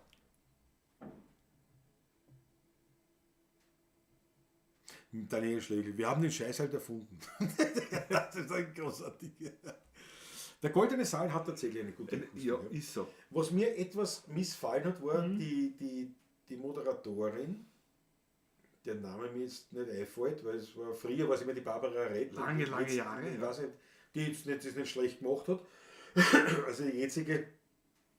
Aber eine Aussage, die hat mir etwas missfallen, weil es gemeint hat, der Architekt, der den Musikverein gebaut hat und den Saal gebaut hat das intuitiv gemacht, weil ja eine wissenschaftliche Erkundung des Themas Akustik noch nicht wirklich vorhanden war, hat man das intuitiv gemacht. Und da sage ich halt nicht, ja, das stimmt schon, grundsätzlich, nur man braucht nicht für alles wissenschaftliche, mathematische Erkenntnisse. Es ist, wenn die Menschheit etwas mehr Wobei Theophil intuitiv Hansen hat sich sehr machen viel würde. mit der antiken Baustruktur Ja, beschäftigt und so weiter. Und es natürlich. gibt ja genug Aufzeichnungen auch, welche Maße jetzt gut sind, um gewisse Frequenzen zu verstärken. Das ist ja etwas, was über Jahrtausende gewachsen ist, durch Erfahrung einfach. Ja, ist. und ich glaube auch wirklich durchs das Gespür. ist schon eingeflossen auch. Und das Gespür kommt natürlich dazu. Und ich glaube, man braucht heute auch mehr Gespür. Also ich bin davon Nicht überzeugt. nicht nur messen und messen und messen, Ja. sondern einfach ein bisschen sich ein bisschen leiten lassen auch manchmal. Ja, Bei gewissen Gespür. Dingen. Ja. Ein Gespür. Ja, ist so. Ein Gespür. Wenn ich jetzt sage, ich will einen Raum akustisch verbessern und ich nehme zum Beispiel jetzt her so ein Akustikpanel und ich will so aufhängen, dass ich das nicht berechne, sondern dass ich zum Beispiel einfach sage, ich glaube, dass da ganz gut hinpasst. Und dann Und auf hören das auch vertrauen. Ja? Genau. Also ich glaube, also das war für mich ein bisschen so eine, ja, das war quasi so, der hat das intuitiv gemacht, das war mehr oder weniger ein Zufall, aber es hat noch keine Wissenschaft dahinter gegeben. Nein, Ja, braucht man nicht, weil es gibt eben seither auch, es gibt in Japan, glaube ich, war das wahrscheinlich, wo sonst, ich glaube in Japan gibt es den Musikvereinssaal, den Goldenen Saal, exakt nachgebaut, der wurde also mit Lasern vermessen und alles ja, drum ja. und dran, dann wurde es nachgebaut und ist akustisch ein absoluter Niedergang, also wurde wieder abgerissen sogar, glaube ich. das weiß ich nicht, aber Ich glaube, das weiß haben ich sie gar sogar nicht. wieder, haben sie gesagt, nein, das ist komplett daneben. Also an dem allein liegt es nicht. Das ist schon, Nein. da steckt halt mehr dahinter. Wie der Goethe gesagt hat, es gibt mehr zwischen Himmel und Erde, als wir uns denken. Aber ja, der Goldene Saal, ich war ein paar Mal im Musikverein und der ist sehr, sehr, sehr großartig. Darf man nicht vergessen, ich weiß nicht, was reinpassen, 2000 Leute, 3000, Na, na 2000 schon. Oh ja. Oh ja, ja, ja. Schau noch. ich schau noch. da schau jetzt aber Aber ich wirklich- glaube wirklich. Es sind 2000 er ist nämlich nicht so groß. Nein, ist nicht so groß, Er aber ich glaube wirklich nicht 2000 groß. kriegst du einen. Er schaut wunderbar aus von der Kameraperspektive beim Neujahrskonzert. Wenn man aber dann selber dort ist, Naja, ist schon ist groß. schon groß, aber ich glaube 2000 kriegst du eine. aber Aber der Punkt ist der, könnte das schon sein, ja. dass du ja dort keine Verstärkung hast. Das heißt, die Instrumente, das Orchester spielt ja, wie sonst auch, komplett naturell, unplugged, analog. Und das heißt, das muss alles der Saal tragen. Die Klänge, das muss alles der Saal tragen. Weil die Mikrofone, was dort sind ja für die Aufzeichnung für Radio und Fernsehen, nicht für die Verstärkung im Saal. Und daher, das muss schon was kennen. Die Agglegas, was sagt er? Hast du was? So, schaut noch. Dabei begrüße ich Agglegastik. Gutes neues Jahr, 24. An alle, wenn Balletttänzer sind, nehmt die Brille ab, dann sitzt nur die Hälfte. Habt ihr auch einen Linzer Augenkeks? Das will ich. Linzer Augenkeks haben wir. pass auf. Aber wie soll dir das geben? Ackelgastig. Wie soll dir das geben? Pass auf, aber jetzt. Wie viele Plätze hat er sich? Was ist das? Pass auf jetzt. Ich muss noch für die Ackelgastig was holen. Bitte hol nur, ich bin gerade da am Nachschauen. Das ist, Schau noch. ich finde, wie viele Leute passen in den goldenen Saal? Ich möchte das nur sagen kurz. Der Ackelgastig. Im Musikverein 1700. Na schau, dann war ich nicht schlecht. Da steht aber nur Musikverein und die anderen Säle sind extra aufgeführt, nämlich Gläserner Saal 380. Ja, aber die sind schon um 2000. Metallener An die Saal. 2000 sind schon. 2000 wird 1700. Naja, wenn 1700 ist ja wurscht, da sind wir jetzt nicht so. Da sind wir jetzt nicht so. Im hölzernen Saal bitte 50. Wo haben wir schon gespielt? Im hölzernen Saal. Im hölzernen Spielen wir haben wir schon heuer wieder. Da passen noch 50 Leute, 50 da waren aber Leute. mehr. Da waren mehr dort, ja. Das hat aber gestanden. Das stimmt allerdings. Ja. So, schau her. Extra für die Ackelgastig mit Glockengeleit Links sagen.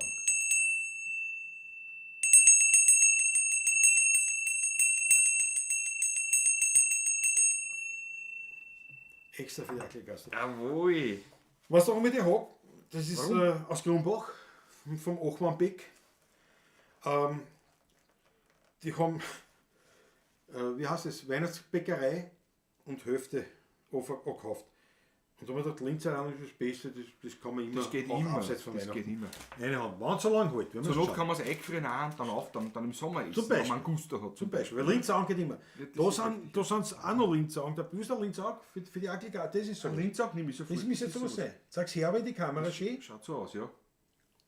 Ja, aber noch Vanillekipferl rein, oder? Ha. Nein, schau her. Auch quasi sowas wie ein Linzag. Da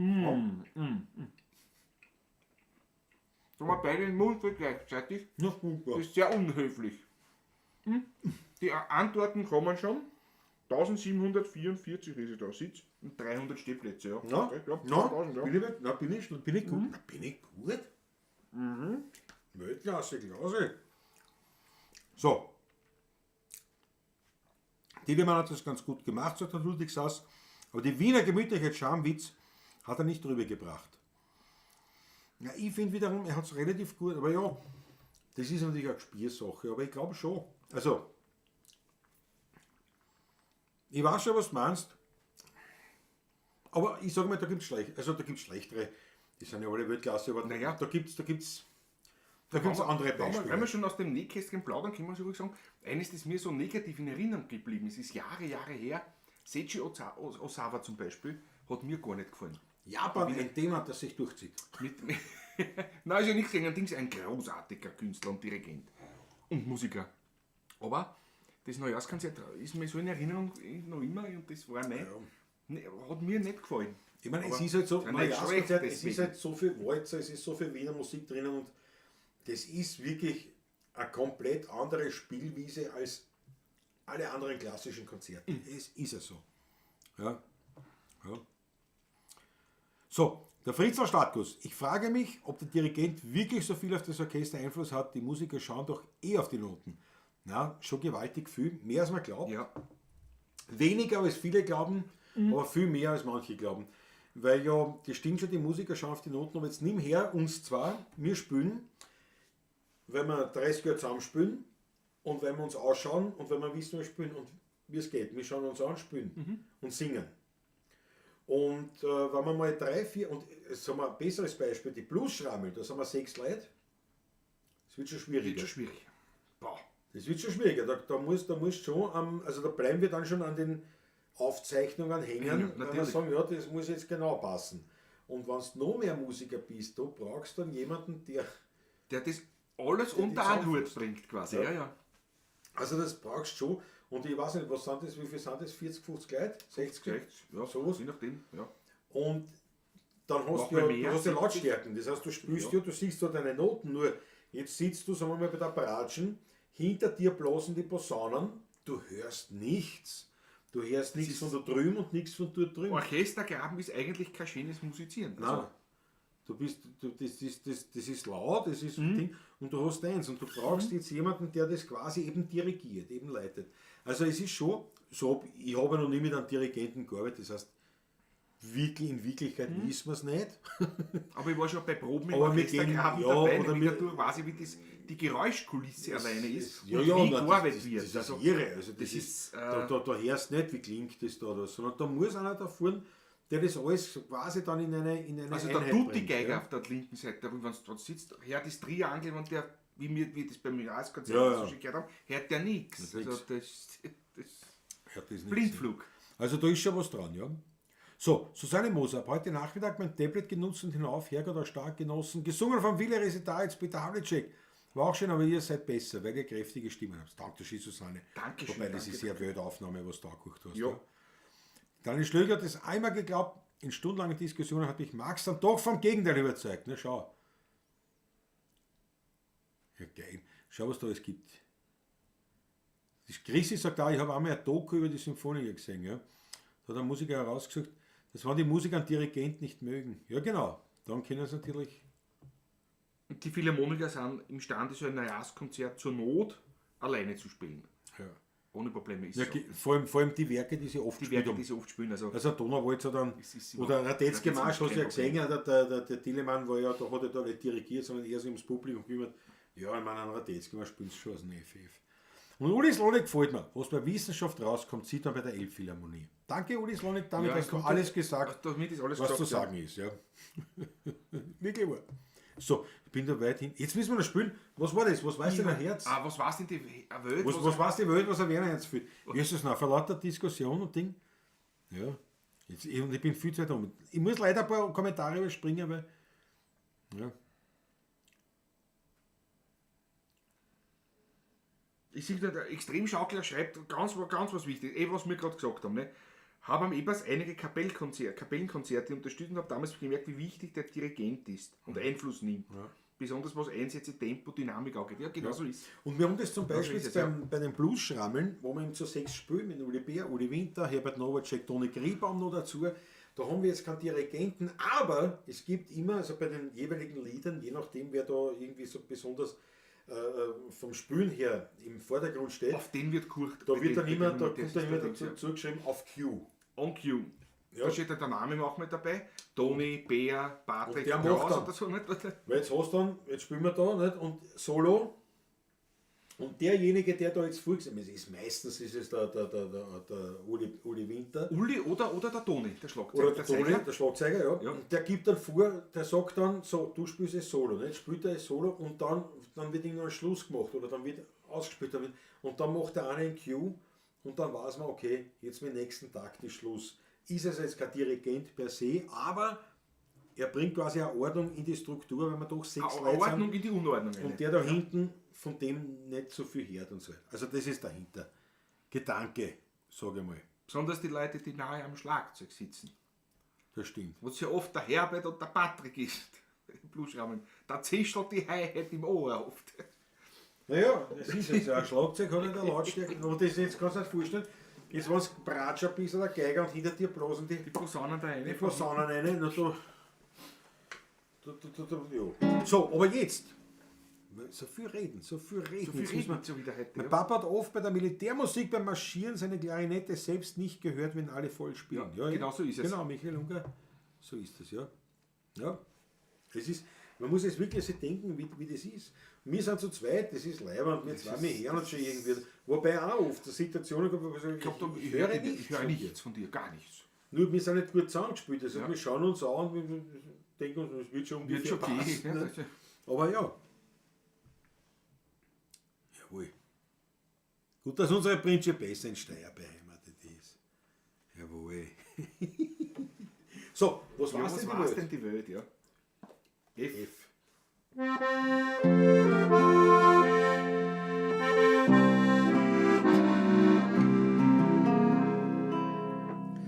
Viele Lieder von Wien und vom Wein singen Menschen, ob groß oder klein, ob in London, Paris und Hawaii.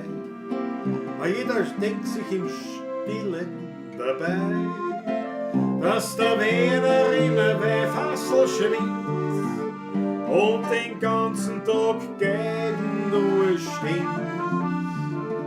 Und dass er oft Nacht in sein Bett schlaft bei einem Schramme-Quartett. Ja, das hat wer erzählt Hier bläse in der Luft und hab er drauf aufmerksam gemacht. Ja, was war's in die Welt, was wer Herz füllt, wann die Gegend ganz leise ein Straßenwald zerspült, wann ein uralter Werner vom Häuserbuch singt und die Stimme von dem Vater ganz ziedrig erklingt. Ja, was war's denn die Welt von einer Wendel in Wien, wenn das Wendel steht in kein weniger drin. Das Geheimnis verraten wir nicht, weil das doch nur ein Werner versteht. kommt ein Ausländer einmal nach Wien. Fährt er erstens zum Heirigen hin, Ins Museum am Vormittag drauf und dann gerät er am Stephansdom auf. Und am Nachmittag zum 5 Uhr Tee, ja, da trinkt er einen Wiener Kaffee. und am Abend, dann speist er voll Glück. Ein Gulasch bei Wiener Musik. Ja, das hat wer erzählt. Hier bläse nur gelacht. Und hab ihn drauf aufmerksam gemacht. Ja, was war's denn die Welt, was ein Herz fühlt, wann die Gegend ganz leise ein Straßenwald zerspült. Wann ein uralter Werner vom Häuserbach singt und die Stimme von dem Vater ganz ziedrig erklingt. Ja, was war's denn die Welt von einem Wendel in Wien, wenn das Wendel noch steht in kein weniger drin. Das Geheimnis verraten wir nicht, weil das doch nur ein Werner versteht.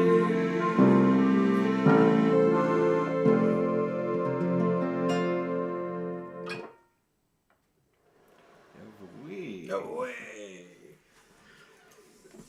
Was war's denn die Welt, was auch Werner jetzt? Jetzt schon die Achtel von einem Tag. Du bist haselig, ich muss meine Ja, Augen dann mach deine an. Mach deine an. Jawohl. Was? Fahr erst am 12., 13. Retour nach München. Wenn es am 13. Dezember in Wien reinkommen. Ja. Sobald man nicht alleine Musik macht, gibt es quasi Dirigenten, kleine Kös, ob akustisch oder optisch. Je mehr Musiker und je komplizierter es wird, desto wichtiger und aufwendiger wird der Job. Extremschaukler? Ja, Genauso. genau so ist es. Genau so. Das Wichtigste beim Dirigent ist, dass jeder sieht, wo die Eins ist. Das kommt darauf an, Es kann die 3A sein, machen wir. ja, und vor allem bei der klassischen Musik hast du ja nicht zwangsläufig an jemand Tag, also an Metrum. Aber grundsätzlich hast du schon recht. Das ist, man muss sich immer wieder an einem Punkt orientieren können. Ja. So, aber, und die Krise sagt richtig, das meiste passiert bei den Proben, das stimmt. Also ohne Proben wäre das alles so auch nicht Genau so wichtig, ist es. weil es natürlich durchgesprochen wird und dann weiß man schon, okay, wo will der hin. Wobei ich immer sehr erstaunt bin, eigentlich, wie die Philharmoniker und der Dirigent das machen, weil die Probenzeit ist sehr, sehr kurz. Ja, Die 2 Proben gemeinsam und so, also das ist schon, und dann die Generalprobe und dann ist schon. aber es sind halt auch alle natürlich Vollprofis. Es sind alle Vollprofis, genau so ist Und da es. brauchst du natürlich nicht viel. Da reicht es oft dann. Ne? Und jetzt möchte ich natürlich zum Abschluss des Themas Neujahrskonzert, damit wir es abschließen können, natürlich schon unseren großartigen, lieben Freund, der Zaunerklause, Ja. Herr Professor, ist er Professor? Ist er Ist er Professor? Ja. Ist er Professor seit kurzem? Seit kurzem. Also Seit einem Jahr. seit einem Jahr, ja. Der Zaunerklause war natürlich live dabei und im Prinzip, wir nennen es ja in unserer Runde, also mit meiner Mutter und meinem Munkelein, wir nennen es ja nicht Neujahrskonzert, wir nennen es Zaunerschauen. Weil natürlich geht es darum, dass wir schauen gleich mal, was spielt unser Zaunerklause? Einer der, ja, Pavlaci, da war schon ein Pavlaci-Stinger, da haben wir noch gar keinen Livestream gemacht. Stimmt. Er mit der Christel, ganz liebe Freunde, Seit auch Jahrzehnten Hobby-Weinbauern schon. mittlerweile, Jahrzehnte, Freunde. Und den Klaus, und damit es am 60 ist eigentlich eine scheue Gestalt. Aber nicht zu übersehen. Und ich mir gedacht, nachdem das jetzt eine Fotografie des Konzerts ist, kann er nichts sagen. Habe ich da, ja, stimmt das überhaupt, was ich da jetzt habe? Aber ja, Ich blende ja, einmal. Ja, da ist. An der Chilön, der Herr Professor Klaus Zauner, dem wir hiermit einen ganz, ganz lieben Gruß und natürlich Prosit Jahr, gell? an seine ebenso liebenswerte Und charmante. und charmante und großartige Gattin, sagt man so nicht, ich sag keine Namen nennen, nicht, weil wegen der Datenschutz. Sagen wir Prosit ja schön, dass wir jawohl, schön, Schön, dass wir dass wir- befreundet sind Ja. und wir freuen uns aufs Wiedersehen. Also in dem Sinne, ja, spätestens nehme ich an, sehen wir einander beim Philharmoniker Ball, wo wir wieder die Ehre haben, aufspielen zu dürfen, unseren Frack auszutragen, Rauch aus, entspannte. Und deswegen spielen wir jetzt da die D-Tanz, weil die D-Tanz war damals, also ich glaube, es war der Klause, der damals immer wieder Freunde von den Philharmonikern mitgebracht haben, aber wir Mitgebracht hat, gespielt ja. haben, oft beim Taschler Ja. und Auch gemeinsam musiziert haben wir. auch das, ja. Mit Geigern und so. Auch da, wir haben schon kurz eine Raude gehabt, also keine faden Leute, das können wir so festhalten. Und es war dann mitunter die D-Tanz von Johann Schrammel, die wir jetzt da spielen, mehr oder weniger so ein habe ich zumindest so gehört halt von dem einen oder anderen, das war dann so ein Moment, wo sie gesagt haben, ja, die müssen bei uns spielen.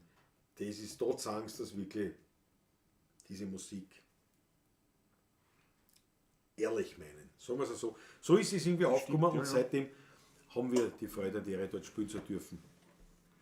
Wir heuer wieder, wann ist es, weiß es auswendig? Ich weiß auch nicht. Ist wurscht. Ballgeher wissen sie. Ja. Aber es steht auf der Homepage. Es steht sogar auf der Homepage. Natürlich, ja. Steht auf der Homepage. Philharmoniker Ball im Musikverein. Ja. Und ja. Der Herr Professor Chinön. Ich hatte eine Pauke vermutet, ja. Der spielt auch mit uns, also er ist Schlagwerker. Schlagwerker, Und ja. im zweiten Zweiten Teil war Teil er an der Basstrommel. Ja. Ne? Die große Trommel, nicht die Pauke, aber die Trommel. Die große Trommel. Die große Trommel. Die große Trommel. Früher war es ja auch noch zum Beispiel ganz große, es war im ORF übertragen, das Konzert, ich glaube in Schönbrunn war das, dieses Klassikkonzert, und da ist der Bolero gespielt worden, war die Marschtrommel. Und da war ich ganz stolz, weil natürlich er auf der Marschtrommel und dann der Dirigent hat natürlich nachher speziell den Herrn Professor, da war noch kein Professor, War noch keiner, nein? sondern speziell natürlich aufstehen lassen, damit dann die Leute zujubeln können, wenn Bolero durchspielen. Also das ist wirklich, ich bin kein Schlagzeuger, aber das stelle ich mir echt vor. Horror. Auf jeden Fall ja, unser Zaunerklause. Lieber Freund, großartige Freunde beide Ja. und immer wieder beieinander. Und das ist für uns halt natürlich auch ein Highlight, gehört dazu. So. Was haben wir? Miteinander anfangen, miteinander aufhören. Michael Unger, du bist eigentlich das schon. ist schon Wobei das Wichtigste ist miteinander aufhören. Auffangen muss gar nicht mit. aufhören musst. Ja? Ja. Ja. Gehen Sie auch das vorprogrammiert, 16er Programm, jawohl. Die D-Tanz. Und das war eben, weil das jetzt zum das Ding dazu passt, Genau. die Abrundung des Themas, quasi wie ein Philharmoniker, Ball, Neujahrskonzert, Zauberklause, jawohl. Und ja, die D-Tanz von Johann Schrammel.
Geht aber wie. Jawohl. Die D-Tanz von Johann Schrammel. Ja. Und ja, Ein Meisterstück, ja. ein absolutes Meisterstück. Das ist Finde ich auch. gelungen. Gänsehaut und Sölligkeit, sagt der Wolfgang. Das ist schön. Das ist Beispiel. schön. Die Achtel. Gracie hat das ja eh schon quasi vorprogrammiert ausgeführt. Die Achtel von euch danke ich vielmals. Trink mir gleich einen Schluck drauf, ne? Tut mir nicht ganz klar. Söllig, sagt die Megi. Hallo aus der Steiermark, Helmut Faller. Beste Grüße. In steirische Servus. Retour aus Helmut. Das gefällt mir. Und ich glaube, jetzt können wir schon sagen, jetzt können wir schon hinweisen, wieder auf das Thema Schmattes. Jawohl. Na freilich. Natürlich, warum? Weil man Weihnachten steht vor der Tür. Ja, Ostern ist schon längst vorbei. Ja, was heißt? Ja, das heißt, Und natürlich, wo gute Musik ist, freuen wir uns auch über euren Schmattes, über einen Obolus. Also der, wenn man so will, der virtuelle Hut geht rundum, haut was eine über PayPal, über eine Überweisung oder über diese Superchat-Geschichten, was es gibt. egal wie viel, ganz alles gut. Vollkommen richtig. Wunderbar. Haut was eine an Schmattes für die Musik, ich danke euch vielmals. Ich muss einmal schauen, Schmattes kommt aus dem Jiddischen. Das Wort. Aber Obolus weiß ich jetzt zum Beispiel nicht auswendig. Das weiß ich Der auch nicht. Obolus, wo das ist quasi, nicht, der Obolus, sagt man auch, nicht? Das haut man eine, nicht? In die Büchse. Nicht? Kommt der Obolus. Und dann Schmattes ist quasi, der Schmattes weiß ich, das ist Jiddisch. Also Jiddisch, gut ja. aus dem Jiddischen. Ja. Aber Obolus weiß ich nicht. Aber es ist, wollte ich nicht so. Schau, ist soeben überwiesen, Fritzl Startguss. Na ja, Aber so. gut. Moment. Das,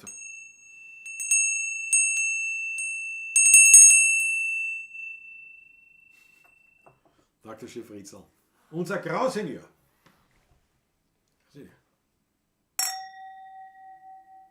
Jetzt gingen die Glasel nicht mehr so gut. das ist ja nicht, ja, das ist. Der noch, der nicht im Bild gescheit, hoppala. Aber gefallen uns sehr. Und natürlich auch, mir das schon verstanden, Peter Voigt, weil du geschrieben hast, dass es diese Gießerei nicht mehr gibt. Zugemacht. Schade. Aber wir sind umso Glücklicher. verehrter sozusagen oder geehrter mit dieser Glocke. Wahnsinn. Das ist leibend. Also wirklich ein Riesenfreude. Schau, die Grisse. Schmattes kommt wieder bei Überweisung. Danke Grisse, dir. danke dafür. Ludwig Sass, 10 Euro. Ja, habe ich schon gesehen. Spielt, was ihr spielt, Bonus. Spielt, was ihr spielt, Bonus. Das spielen wir, was wir spielen. Spielen wir, was wir Spielen wir, spielen. was wir spielen. Danke dir schön, Ludwig Danke, Sass. Ludwig. Auf dich, wenn auch mit Wein. Auf den Bierbrauer unseres Vertrauens. Wobei die, Haben wir eigentlich jemals jetzt ein Bier getrunken in der ja, Pavlatschen? freilich haben wir das Bier getrunken. War das in der Na, Pavlatschen? selbstverständlich. Haben wir das nicht privat gesoffen? Nein, das haben wir in der Pavlatschen getrunken, ja. Sassy Brewing. Ah ja, weiß ich. Natürlich. Nee, war mir zu unsicher kurz. Aber die beiden sind nicht nur Bier, sondern auch Weinaffin. Also, Sag ruhig, sie saufen alles. na, alles nicht, aber. Das sind Schmatt, schon das kommt aus dem so wie Jiddischen. wir, nicht? Also, Schmattes kommt aus dem Jiddischen wie sinngemäß, es fällt was ab. Wolfgang? Danke schön. Aber Obolus weiß ich, muss ich jetzt schauen. Das ist auch nicht, ne? Obolus muss ich schauen. Alexander Haus hat die 8 Leine, aber ich hoffe, wir sehen uns bald wieder beim Taschler. Alex. Ja, nächste Woche sind wir ja schon beim Taschler wieder. Nächste Woche, es geht los. Nächste Woche Donnerstag. Und dann eigentlich in großen Schritten starten wir in unser 30-jähriges Spielerjubiläum. Heuer ist es soweit. Ganz streng genommen wäre es der 19. Oktober dieses Jahres, wo wir exakt vor 30 Jahren uns das erste Mal Öffentlich, also Geld gekriegt haben. Ja, Fürs Spielen. Also Anerkennung fürs Musizieren bekommen haben, wo wir sozusagen aus der reinen, Die Geburtstag Geburtstag von meinem Großvater. richtig. Wobei den haben wir nie gerechnet, sondern Sondern eben, weil bei der Geburtstagsfeier uns in unserer Pause, als wir oben an der Pudel gestanden sind, beim Ordner, beim Weinstock in Otterkring, eine liebe Frau uns gefragt hat, ob wir ein Liedl spielen können, und das haben wir keiner. war reiner Zufall natürlich. Wir haben dass wir das 20 Schilling können. gekriegt dafür. 20 Schilling. War unser erster Lohn. So, die Extremschaukler, 2 Euro. Jawohl, geile Typen, Schmattes, exklusiv aus der Steiermark. Du, jetzt muss man eigentlich auch wirklich sagen, was müssen wir machen ohne Steiermark? Nicht? Steiermark ist ganz stark vertreten. Ja, wir waren aufgeschmissen fast. Nicht? Waren aufgeschmissen. Also, Und ich glaube, es kommt wahrscheinlich von der Zuschauerding her, kommt wahrscheinlich Wien, werden die meisten sein. ja. Dann wird es Steiermark sein. Und dann sind wir schon in Deutschland, glaube ich. Nein, ich glaube, Deutschland kommt vorher noch sogar, aber also als österreichisch gesehen. Österreichisch wird sein Wien, Steiermark über Österreich, die Prinzip besser. Und dann Niederösterreicher sind auch doch einige sind auch dabei. viel, ja. Vielleicht noch Wiener, ja. Steiermark und Niederösterreich wird sich vielleicht die Waage halten. Und Oberösterreich, aber natürlich wahrscheinlich nach den Wienern kommen bereits unsere deutschen Freunde. Ich glaube ja. Und die Schweizer sind zahlenmäßig nicht so viel, aber sie sind definitiv an der zweiten Stelle außerhalb von Österreich. Österreich, ja. Also, Definitiv, ja. ich meine, gut, wobei man jetzt ehrlich sagen muss, klar, dass jetzt nicht weiß ich, wie viele Franzosen unseren Livestream schauen. Ist wahrscheinlich klar. Wie auch immer, jetzt einmal, sagen wir, herzlichsten Dank. Ludwig Sehr zum Sass, wie immer. Zum Wohle. Nicht Ludwig Sass, das war eigentlich von Nein, das war ein Extremschaukler. Extremschaukler. Nur weil ich bereits schon wieder vorgegriffen habe, ich schon gelesen habe. Was? Extremschaukler, ja, was der. Entschuldige. Naja. Ludwig Sass schreibt natürlich wieder, ein gescheiter Mensch. Obolus ist eine kleine griechische Münze, ja. Schreibt da vor schon der Wolfgang. Ach so, das Obolus, hab ich- das- altgriechisch, das hab ich Sechstel nicht Drachme. gesehen. Sechstel Drachme. Na, dann haut's uns lieber einen Schmatter. Schau, Hartmut Langheinrich, wünsche euch ein frohes neues Jahr. Hartmut, ebenso, danke schön, dass du dabei bist. Alles Gute im Neuen. Dieses Weinkehlchen trinken fast alles. Diese Weinkehlchen trinken fast alles. Na ja, gut, das sind ja Wien-affine Nymphensittiche und wenn sie nicht Mutzi nicht grundsätzlich alles trinken täten, naja, da waren es keine Wien-affinen. Das ist einmal ganz klar.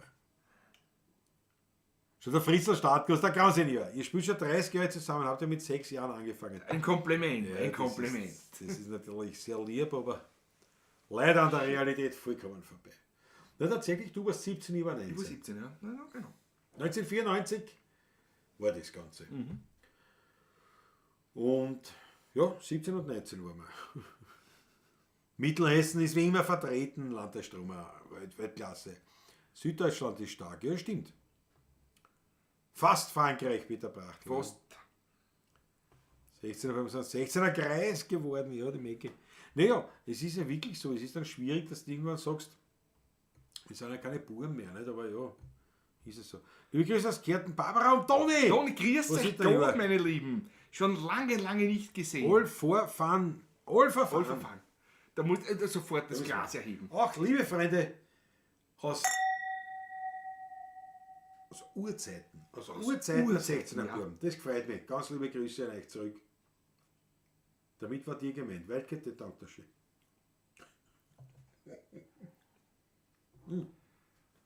So. Spielen wir was. Jetzt aber. Jetzt euch auch halten. Aber ich bin stolz und freue mich, dass wir mit der ersten Mamlatsch im neuen Jahr bereits einen Daumen nach unten bekommen haben. Das ist auch schön. Aber Ich glaube, 25, da hat sich einer verdruckt wieder. aber 25 Daumen nach oben, da muss noch mehr gehen. Da muss noch mehr gehen. Bitte, haut's noch einen Daumen auf.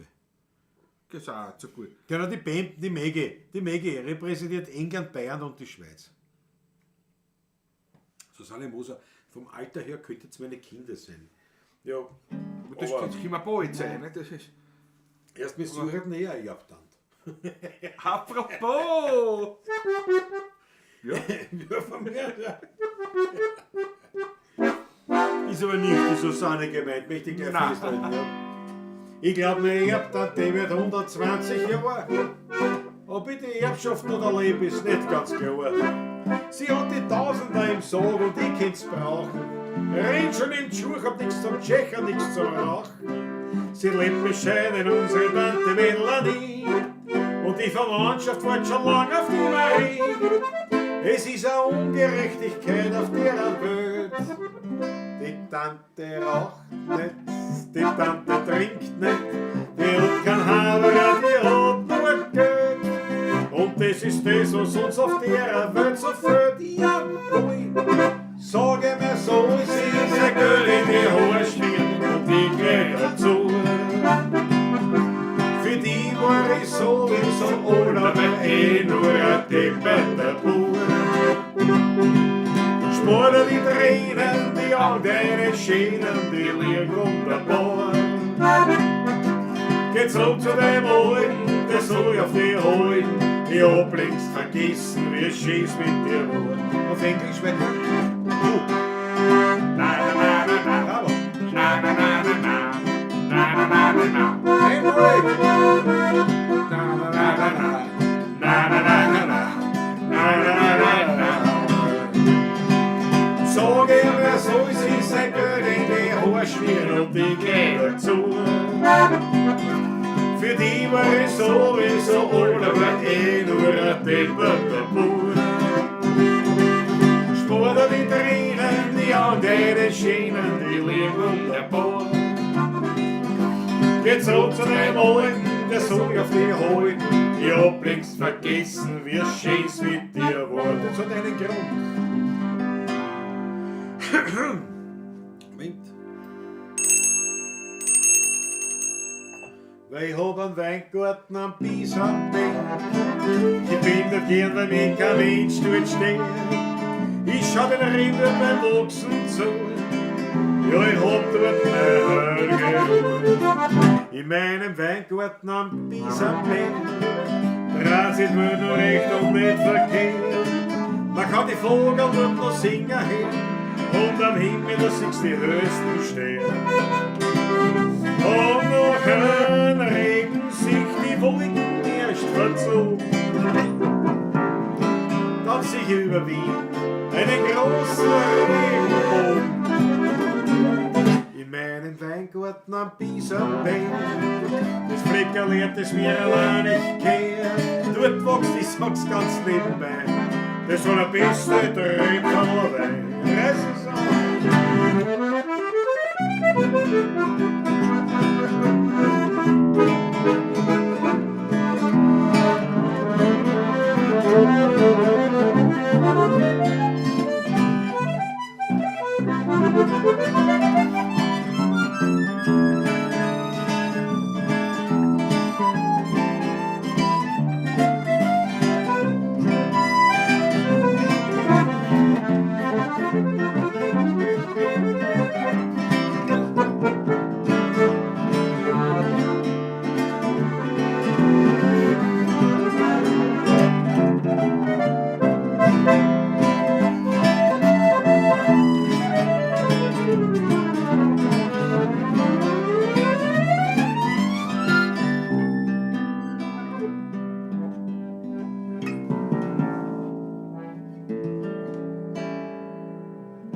Skyline von Wien. Du liegst in mir drin. Es kann kommen, wer will. Die macht keiner hin. Du beruhigst mich und du bist mir vertraut. Du bist mächtig, manchmal auch zerbrechlich. Skyline von Wien, du bist die schönste Wienerin. Den Neidern und Heuchlern hast du immer verziehen. Bin ich einmal fort, brauch ich kein Souvenir.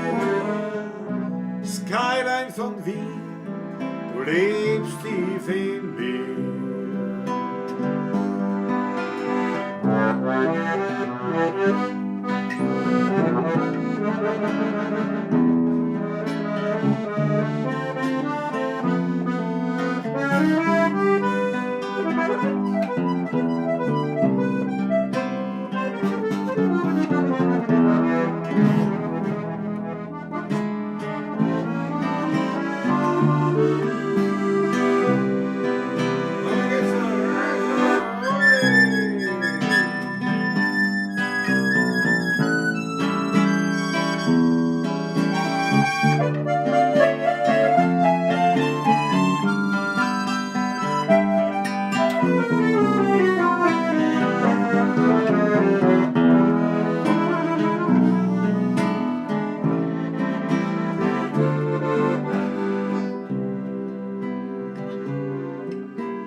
Zwischen Nussberg und Donau, Am Rande von Wien, da liegt ein ganz kleines Dörfel.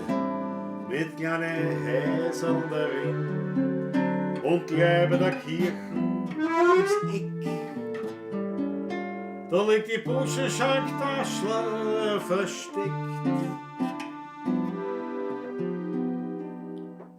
Klein in der Kirche, kommt Kaltberger Dorf. Da liegt der Heiliger ganz still und klein. Der Wein ist herrlich und neu ehrlich. Und Musikanten spielt dort an. Die alten Nächten wieder. Vom Tod, vom Wein und von der alten Zeit. Drum findet man mich dort immer wieder. Und ich find dort Gemütlichkeit.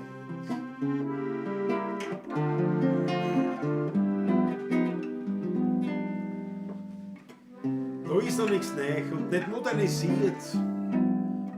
Vom Essen das Beste kriegt man dort garantiert. Für Frohsinn, Hamur und für Glickling drin.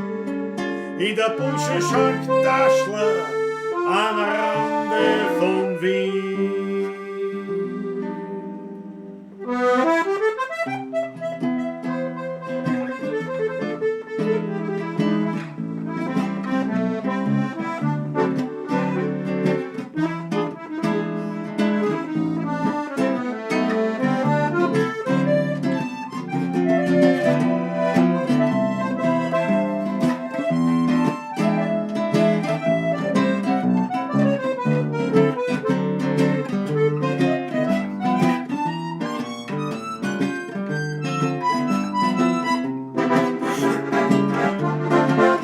In der Kirche von Kohlenbergerdorf, da liegt der Heiliger ganz still und ja. Der Wein ist herrlich und noch ehrlich, und Musikanten spielen dort da. Die alten Nächten wehen Lieder vom Tod, vom Wein und von der alten Zeit. Drum wünscht man's dort immer wieder. Ich find dort Gemütlichkeit, und ich find dort Gemütlichkeit.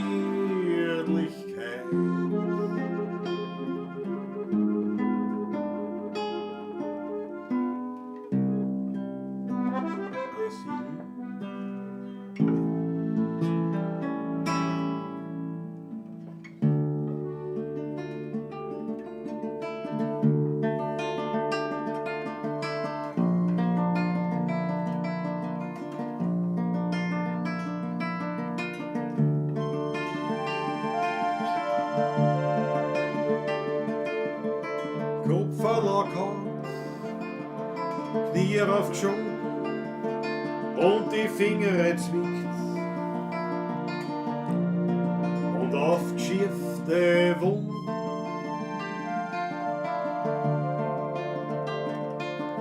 Ob schiefere Zungen oder gar das Handel verbrennt. Als Kind ist man zur Mama gerannt, weil auf der Schoß von der Mama wird alles wieder gut. Es gibt nichts mehr, was der tut. Auf der Schoß von der Mama ist geborgen und beschützt, und man weiß keiner so gern sehen. Am Schoß von der Mama.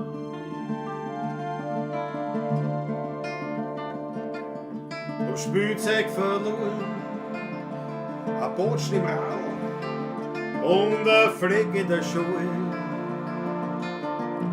und ein blauer Fleck am Wal.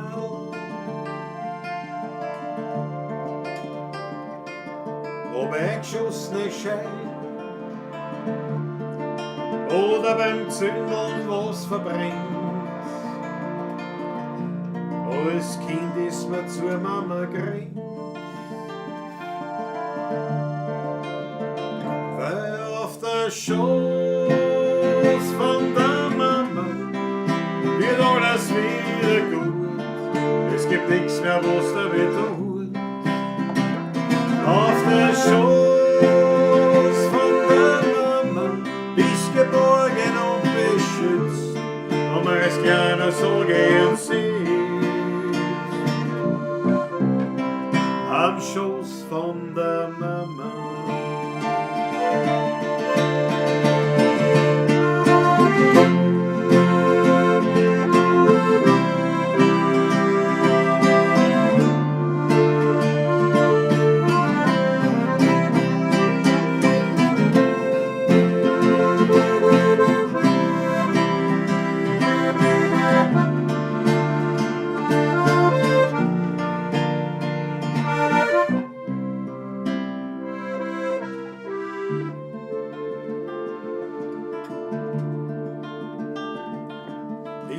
älter wurden, möcht man das auch gern tun. Man kommt zur Mama zu Haus, trinkt Kaffee und redet sie aus.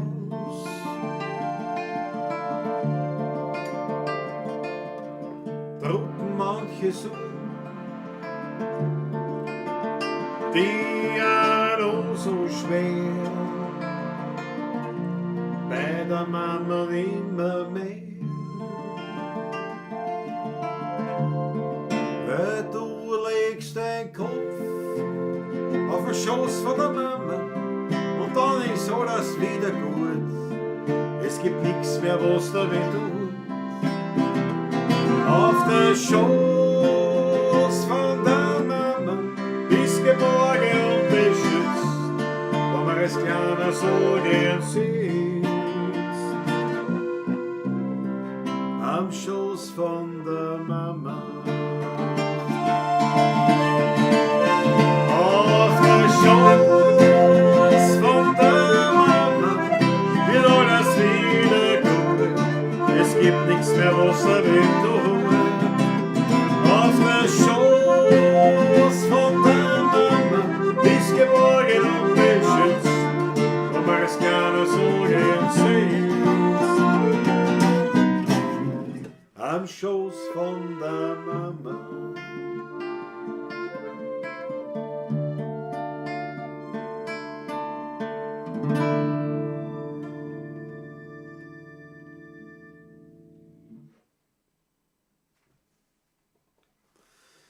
Großartiger Abschluss, aber das Komponist Klaus P. Steuer. Ja, Text Monika Potpourri. Kuri. ein Potpourri der Großartig. Lütsch. Das war schon sehr groß. Boah, jetzt habe ich selber Spaß. absolut Das leid. klingelt in den Ohren, ja. Absolut leid. Jetzt haben wir nicht lang gespielt und das war Ja, viel versäumt haben wir natürlich jetzt. alles verstanden. Alfred Schwarzer ist da, jawohl. Christi Gott, Servus. Schau die Meg, ich bin am 11. Jänner beim Taschler in der Weltklasse. Dann sehen wir uns da Taschen. Super. Also wer noch, ich weiß nicht wie es ausschaut, aber Ich wer weiß auch nicht, wie es ausschaut. Zeitlust hat, am 11. Jänner beim Taschler. Unser Eröffnungskonzert, abgesehen von der Pavlatschen, Ja, oder ja. den Pavlatschen, Ja stimmt, ja stimmt. Eine ist ja noch. ist am am 8. 11. beim Taschler, ja. Das erste offizielle Konzert 2014 beim Taschler. Meg ist dabei und wer Zeit und Lust hat, kommt da hin. Informationen findet ihr auf unserer Homepage 16er.at. Dann schaut rein, ruft bei Manfred, ob noch ein Platzal frei ist. Und dann freuen wir uns auf eine mörderische Wiedersehensparty. Sagt man so, Party. Ich mag eigentlich Ist ja eine Party ist eigentlich nicht, aber ist ja wurscht, aber mit der, wisst ihr, was ich meine. schon. Mit unserer Pavlatschisti. Jawohl. Muskateller-Sekt hat sich der Alfred Schwarz eine. Jawohl, recht so. Ich danke Chef die Achtel für das erste Hochlicht im Neujahr 2024. Bravo, Georg Scheurer. Georg, Freut mich. super. Ich rauch mal ja. Raucht dann, ja. Wöt, sagt der Landtagsstromer. Wenn ich bei der Mama was angestellt habe, hat sie mir gedroht, sie gibt mir ins Heim. Ja, nein, meine hat das nicht gesagt. Meine weil- schon einmal Nein. kann ich mich erinnern, nicht ins Heim, sondern der vierte aufs Jugendamt. Ja. Nein, meine hat das deswegen nicht gesagt, weil er gesagt, das ist wurscht, weil so wie du drauf bist, bitte kein Heim dieser Welt nimmt dich. Daher war das sinnlos. Erdäpfelsalat, sagt die Krise. Ja, das gibt man noch Ja, in Läusl. Gute Idee. Kümmelbraten Alexander Hauser. Kümmelbraten beim Taschler. Natürlich Weltklasse. Weltklasse. Ich weiß nicht warum, aber ich bekomme jedes Mal feuchte Augen. Markus Besonik, das gefreut mich auch, weil Das ist Musik schön. berührt. Musik in allen Richtungen nämlich, ja. Die Megi sagt, hat Platz auch schon reserviert. Ja. Das ist Weltklasse. Megi da frei mit doppelt. Und wie gesagt, das wäre ganz super. Wir werden nur einmal dann die Werbetrommel rühren. Also, weiß nicht, ob wir schon voll sind. Aber ich glaube, traditionell ist der Jänner gar nicht Immer einmal ein bisschen so schwach. stark. Traditionell immer schwach Ja. besucht, ja. Träge doch auf den Tisch. Dann nur gefunden. Nein, Träg. Da sind die Toten drinnen schon. Die da oben. Naja. Ich hab den Träg gefunden. Ich kann ja keinen Träg in meiner Hosentasche lassen. Was haben wir? So, ja, ausdrücken schon schön. Du Ich wusste, dass du schon- hast ja einen Vorsprung. Also. Ja, ich habe nicht gewusst, dass du den. Der hat mir so, der erste Tropfen berührte meine Zunge und da haben wir gedacht, nein, der Körper verlangt noch mehr. Der verlangt eh. Das wird der Wurm auch schon, gell? Ich hab gedacht, wir haben schon wir zuzeln so. ausgefunden. Nein, wir zuzeln da so herum. Aber ich glaube, das ist wirklich, das merkst du mit der Kohlensäure, dass Ja. man da nicht so viel trinkt. Gell? Nein. Aber ich glaube, es ist nicht mehr viel drin. Jetzt kannst du es aufteilen, glaube ich. Ja? Das glaube ich auch, ja. Danke. Jetzt Danke fürs Aufteilen. aus der Fußsprung. Das ist der Wahnsinn.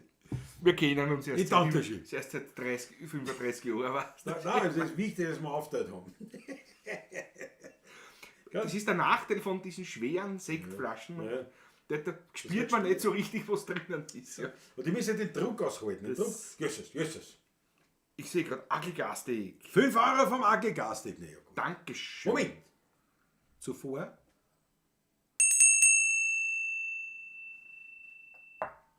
Sagt er schön. Danke. Nein, das ist nicht. Das ist ein anderer Klang. Der andere Klang. Wir werden uns gestimmte Glaseln kaufen, weißt Das stimmt sicher durch die Flüssigkeit. Falls du in der Physik nicht aufgepasst hast. Ach so? Die muss man wirklich alles, das Messerrahmen weg, weil wer weiß, was du nicht noch. Weil das ist ein Messer, das hat eine Klinge, mit der kannst du niemanden schneiden, aber wenn du schlagen. Ja, was du wirfst. Ja, nein, das ist. Aber im geschlossenen Zustand, nicht? Wir wollen unser Brokkoli, sagt die Mege. Wirklich? Gas ist eine gute Nacht. Wirklich wollen Brokkoli. So eine Frau raus, ich kann ja anfangen mit Brokkoli. Was haben wir dann gesagt? In Läusl. Rauch raus, ich mache den Brokkoli und dann steigst du ein in Soda und dann Ja, passt. kommst du zum Läusl.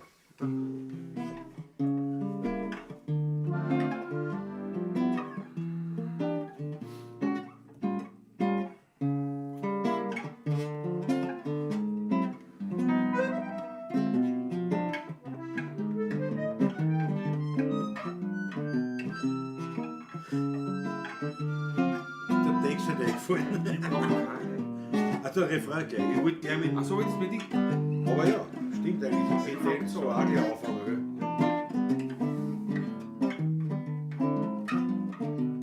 Gell? Einst hat mir meine Mutter gesagt, Bub, wenn dich der Hunger plagt, du nicht naschen, iss was Gescheites. Schau, Gemüse hat sein Reiz. Vitamine sind gesund und du wirst nicht kugelrund. Und ich war frühreif in mein Leben und hab ihr als Antwort gegeben. Ich brauch keine Brokkoli, weil ich steh nicht sehr auf dich. Bleibst daheim mit den Exoten, ich will mein Kümmel broten. Geschmackig, lässig und schön und hoffentlich nicht zu gesund. Dann hab ich auch keine Aversion gegen eine zweite Portion. Reißen Sie ein, Professor!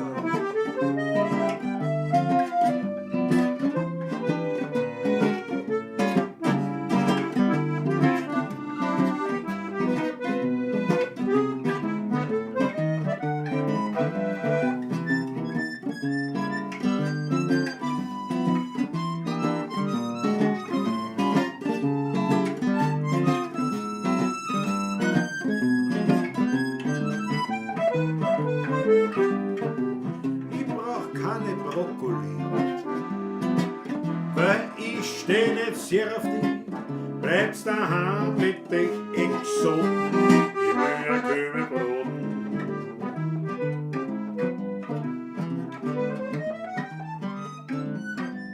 Was haben wir noch gesagt, dass wir spielen? Schultern. Rauch aus, den Faust, dann haben wir aufs C7 auf, ja?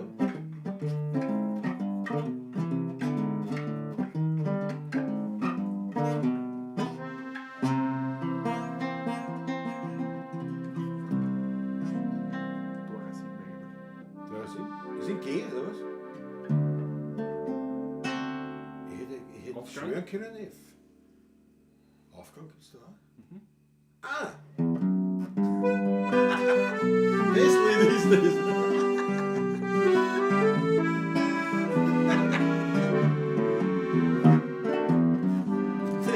verregelt bei einer Feier. Gemeinsam mit den Grünen und den Meier.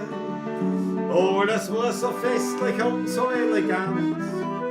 Die Gäste waren alle im Sonntagsgewand. Im Anzug und Krawatten waren die ganzen Ehegatten. Die Damen im Kostümchen nobel und doch schlicht. Es ist so schade, es ist so schade, es ist so schade, dass das der Läusl heute nicht sieht.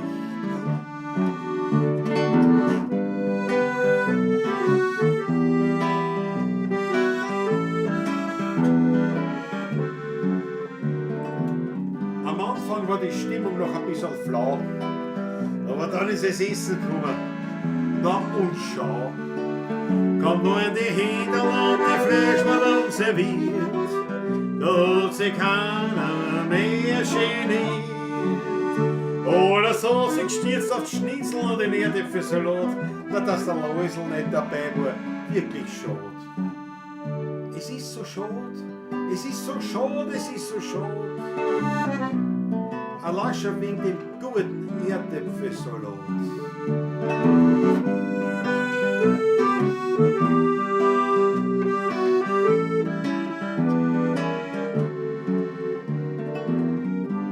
Dann trinkt man noch ein paar Schnapsal zum Verdauen. Die Achteln rennen, so schnell kann's gar nicht schauen.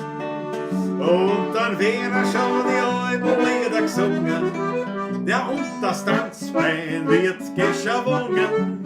Die Meier tanzt noch Bader und der Gruber ist kein Vater. Hat sich zu jeder zu und der Tisch spricht so. Ein Stürlbube, das Klasse, ja, was losgegangen da. Aber es ist so schade. Es ist so schade, es ist so schade. Da fällt der Läusl heute dazu.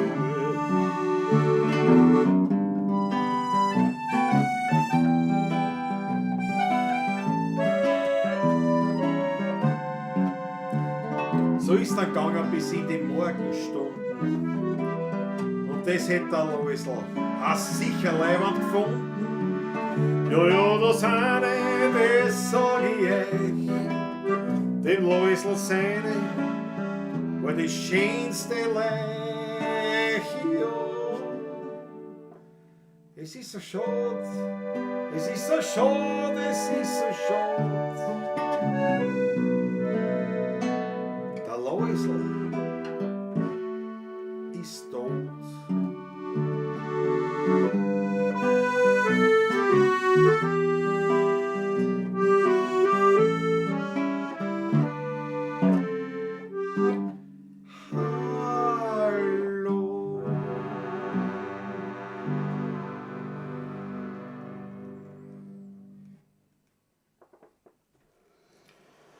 Ja, das war ja immer schon. Ja, ich habe auf ein komplett anderes Ein Lied anderes gedacht. Lied gedacht. Komplett anderes Lied, aber ich weiß ja nicht mehr, Doch, welcher ja. das ist. Ich weiß ja nicht mehr, welches ist. Aber ich war definitiv sicher, jetzt C7, das spielen wir im F. Auf die Einsamkeit habe ich gedacht. Die Einsamkeit war im Hirn. Aber Patrick, da muss ich den Finger heben. Ich heb den Finger.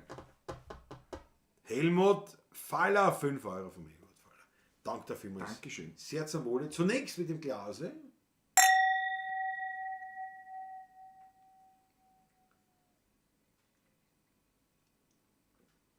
Gefolgt natürlich von der Schmattesglocken.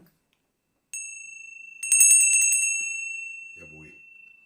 Eigentlich muss man statt dem Finger ja die Glocken leiten. Ne? Eigentlich war noch gescheiter, ja. Das ist eine gute Idee. Eleganter fast. Das schaut ja der aus. Da wird der Professor gescheit. Ja, oder es schaut nicht aus, wie wenn du sagst, weiß nicht, wie was der Gynäkologe was und sagt, schau mal. Das kann doch ein Urologe sein. Da meine ich habe ich gemeint eigentlich. Eben, denke ich mir ja. So ich gemeint. Der Gynäkologe ist bei den Frauen, nicht? Bei den Frauen, ja. Urologe bei den Urologen habe ich gemeint. Urologe kann beides sein. Wirklich wahr? Natürlich, eine Frau kann zu Urologen auch gehen. Ja. Eigentlich. Was sagst du? Ist gut. Naja, das ist ja der Blase auch nicht. Also, Ja, so von dem her, ja. natürlich. Ja. Ja, stimmt. Ja, erst Ja, immer ja, wieder. ja, Ich ja. lerne Man durch die durch so die viel. Pavlatschen lernt man Ich immer. lerne durch die. Niemand ist mehr erstaunt als ich, was man in der Pavlatschen alles lernt. Ja, aber durch dich gelernt, dass auch Frauen eine Blase haben und daher den Urologen mit. Und da sieht man es nicht, die Glocken. Das ist ja wurscht, aber da, Ja, da warte mal. aber da, wenn man es da. Ja, da sieht was Na gut. was, na was. Na, im Grün. Ja, so sind jetzt schon Hunger. Was? Eigentlich nicht. Also, Eigentlich nicht, gell? So, wieso bekomme ich immer so lange Zähne nach Fleischleibchen mit dem Lied? Ja. Was soll ich das sagen? Was soll ich das sagen, Chrissy? Gute Nacht, meine Lieben, muss morgen um 5 raus. Versteht Ludwig Sass. Alles Gute für die gute bitte gut, Nacht. danke, gell? Die Erdäpfel sind so groß wie ein Sarg. Mega, jawohl. Was ich gefreut mich sehr, dass wir die Mega singen am 11. Jänner beim Das Taschler. ist super. Und das hat mich echt gefreut, wenn man mehr. Der Alexander Haus hat, glaube ich, auch schon geschrieben, dass er auch dabei ist, wenn ich das richtig gelesen gehabt habe. Ist auch dabei. Ich nehme an, der Ackerl, der Wird auch heute nicht kommen. da ist. Der heute nicht da ist, das ist, wenn man das wieder gespielt. Na, vielleicht wird er müde sein einmal, nicht? Ja, der wird das gespielt, das ist mal kein Thema. Na, der wird es gespielen vielleicht. Achso, der wird gespielt, meinst du? Von So. gestern noch, meine ich, nicht? Der wird Ja, müde der sein. ist ja so zurückhaltend. Also ich kenne ihn auch anders. Also. Naja, aber ich wollte etwas sagen. Und jedenfalls. Gleich wird er schreiben. Gleich wird Ja, er da schreiben. schreibe ich die Uhr zu, aber ich kann nicht schreiben. Aber auf jeden Fall wäre das natürlich eine feine Geschichte, wenn wir noch mehr Pawlatschingers werden. Und es ist ein kleiner Tipp, wenn man beim Taschler reserviert, dass man immer dazu sagt, falls schon welche da sind, bitte zu den Pawlatschisten dazu setzen. Dann schaut er, Der Manfred So macht gut's das. geht. Manfred setzt die Pawlatschisten. dass er den Pawlatschisten Ja, ja. zusammensetzt. Ja. Ihr braucht einen kleinen Glockenturm. Fritzl, das ist natürlich eine Idee. Der Gransinn, ja, das ist ein Glockenturm.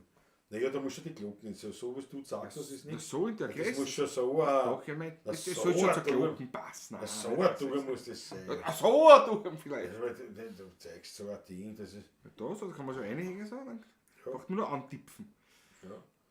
Also, ich hätte mal Also, so da kann man so dämpfen, halt noch schwieriger. Ja, Es ist schon laut, gell?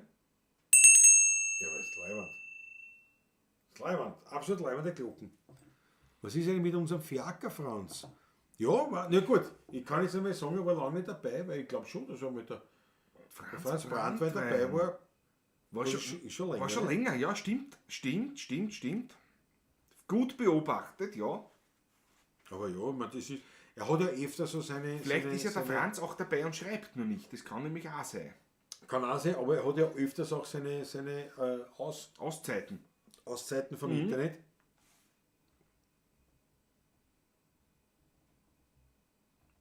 Maggie Pepper, also leider, ich war im Museum, ging in die Damentoilette, da las ich ein Schild, liebe Besucherinnen. Naja, es können ja mittlerweile, wie wir wissen, auf der Damentoilette ja Auch alles sein. Ne? diverses auch Ja, gehen. Also geht alles. der Herrentoilette genauso. Also, ja. Nicht? Also im Prinzip, Prinzipiell nicht, dass mir das stört. Mir ist das relativ wurscht, weil ich gehe auf eine Bedürfnisanstalt, weil ich ein Bedürfnis habe, mich zu entleeren. Aber mir ist das relativ wurscht, wer da drinnen ist eigentlich. du meinst, Prinzipiell. du willst du jetzt auch keine Grundlagendiskussion führen. Nein, Nein, du hast die Zeit, die Zeit habe ich nicht, die Muße dort nicht, weil der Geruch ist meistens auch die nicht Energie der ja gar beste. nicht vorhanden. Und sonst ist mir das relativ wurscht. So die Maggie sagt, ja, bei Manfred gesagt bin von der Paula-Schisterie. Ja, aber das ist wirklich, also das gibt es nur bei Manfred, beim Taschler. Immer dazu sagen, wenn es dort hinkommt, und vielleicht ist es am 11. Vielleicht am 11. machen wir auch gleich ans Paula-Schiste-Treffen. War leiber. Dass immer dazu sagt, ja, ich hätte gerne, habt ihr noch einen Platz, wenn es geht, bitte zu die Paula-Schiste. Also er versucht es besser, es ist ja eine kleine Hit, nicht? Und was der, man muss jetzt schauen, wie sich das alles zusammenpasst.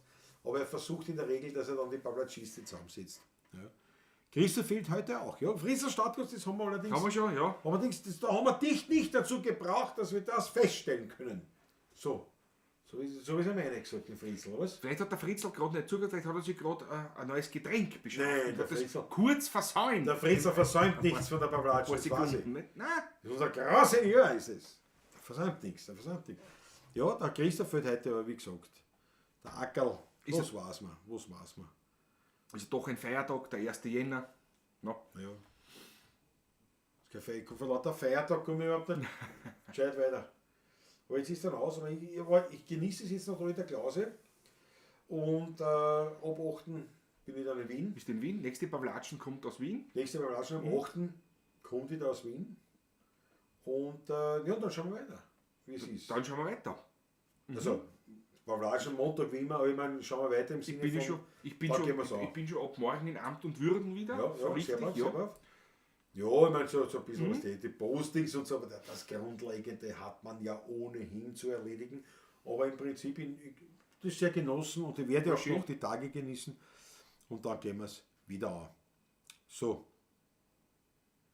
Da möchte ich sehen, wie ein Pissoir geht. Megi, wobei, das war eigentlich immer gegen. Mein Onkel hat auch immer gesagt, wenn wir irgendwo waren, wo gröberer Ansturm war, dann habe ich gesagt, erst, pass auf, als Dame auf einen Männerwitz, ich meine jetzt nicht aufs Pissoir, aber meistens sind ja die Männer am Pissoir und die Kabinen sind frei, also du kannst ja eine Frau rein. Und ich kann das von meinen Frauen, kann ich sagen, in der Zwischenzeit, also alle bei Festivals oder größeren Menschenansammlungen lieber fast aufs Herren-WC, weil die waren sauberer meistens als die Damen.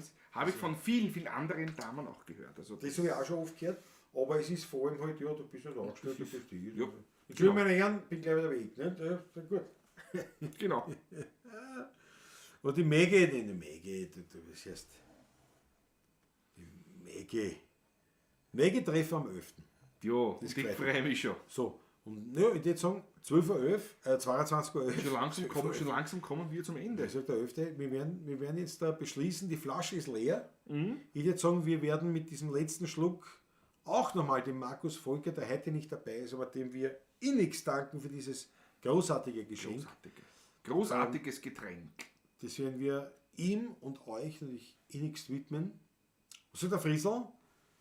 Danke, Patrick. Auch ich versäumte einige Sekunden. Die Natur fordert sein Tribut. Ja, was habe ich gesagt? Er hat sich nichts eingeschenkt, er hat sich von etwas entledigt. Der Nicht? Friesl, mit dem habe ich nicht gerechnet. Völlig entschuldigt. Völlig entschuldigt. Natürlich. Friesl, ich hoffe 2024 wieder ein Jahr, Friesl. Landtagsstromer und alle die, Maber und alle, die wir da schon persönlich, der Wolfgang und so weiter, aber vor allem jetzt auf die Deutschen bezogen, ich hoffe 2024 ein Jahr, wo wir einander wieder einmal live sehen werden, das wird mich schon sehr gefreut. Und ja, wir verabschieden uns von dieser ersten Bablatschen in diesem Jahr, von der 204. in Summe, mit dem, was wir im Glase Wir haben. nähern uns mit Riesenschritten der 300. Na, Naja, das ist Weihnachten ist das ist jetzt übertrieben. Weihnachten steht vor der Tür. Also Ja. Auf euch, auf ein fröhliches Miteinander, ein Alles Gute gemeinsames, euch. leibendes Jahr 2024, danke ich vielmals.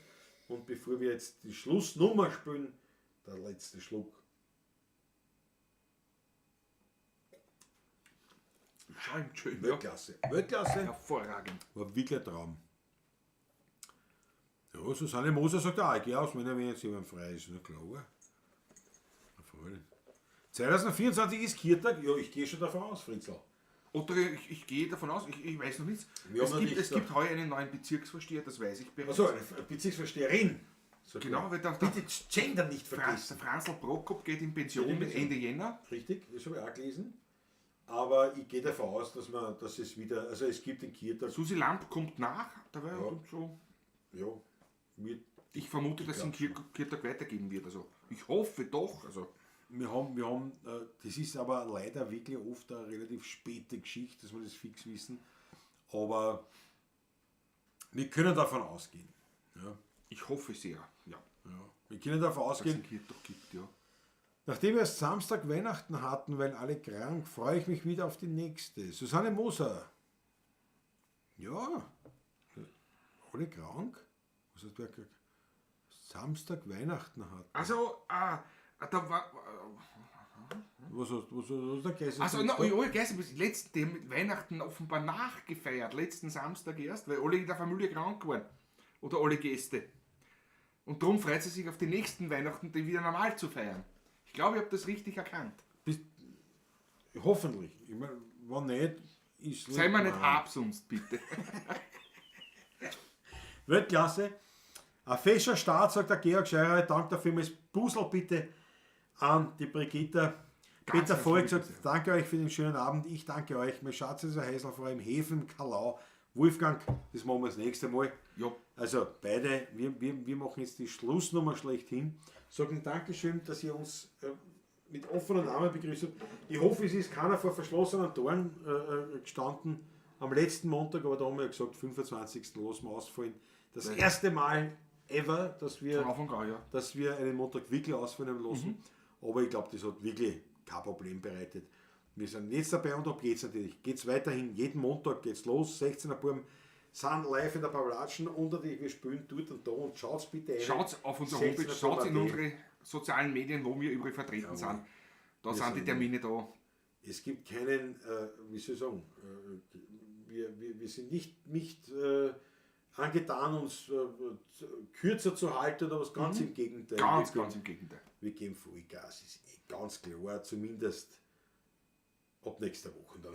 aber bis dahin, wir sagen Dankeschön, schicken euch ein dickes Puzzle aus meiner Klause zu euch, habt ein schönes neues Jahr und Alles wir freuen Gute. uns Ja. auf Gesund bleiben, meine Lieben. Das ist das Gesund Wichtigste. bleiben. Ja. gesund bleiben und immer was im Glase haben. So ist es. Dem's nicht mehr. Du läutest aus.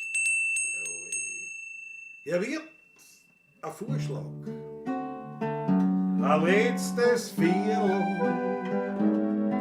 Der Abend mit euch war wunderschön. Es hat uns gefreut. Aber für heute singen wir das allerletzte Lied. Weil jetzt wird's fürs Heimgehen langsam Zeit. Wir haben nicht gesungen und verglacht, den Abend miteinander verbracht. Es ist ein gewandt worden bei manchen Lied. Wir haben was getrunken und haben was gegessen, den Alltag miteinander vergessen. Doch sind wir ehrlich, wir werden schon langsam wird. Hier wird ein Vorschlag. Ein letztes Viertel. Der Abend mit euch war wunderschön. Es hat uns gefreut. Aber für heute singen wir das allerletzte Lied. Weil jetzt wird's fürs Heimgehen wirklich schon Zeit. Und wie ich bei meinem letzten Viertel sitz, denk ich an meine blöden Witz, an die schönen Wienerlieder und an die Gemütlichkeit. Wir haben nicht Post und gesungen viel, nur gegen Ende wird's langsam störend. So hat auch jede Stimmung ihre Zeit. Er wird ein Vorschlag. Ein allerletztes Viertel. Der Abend mit euch war wunderschön. Es hat uns gefreut. Aber für heute ist das allerletzte Lied. Weil jetzt wird's fürs Heimgehen langsam Zeit. Jetzt wird's fürs Heimgehen langsam Zeit.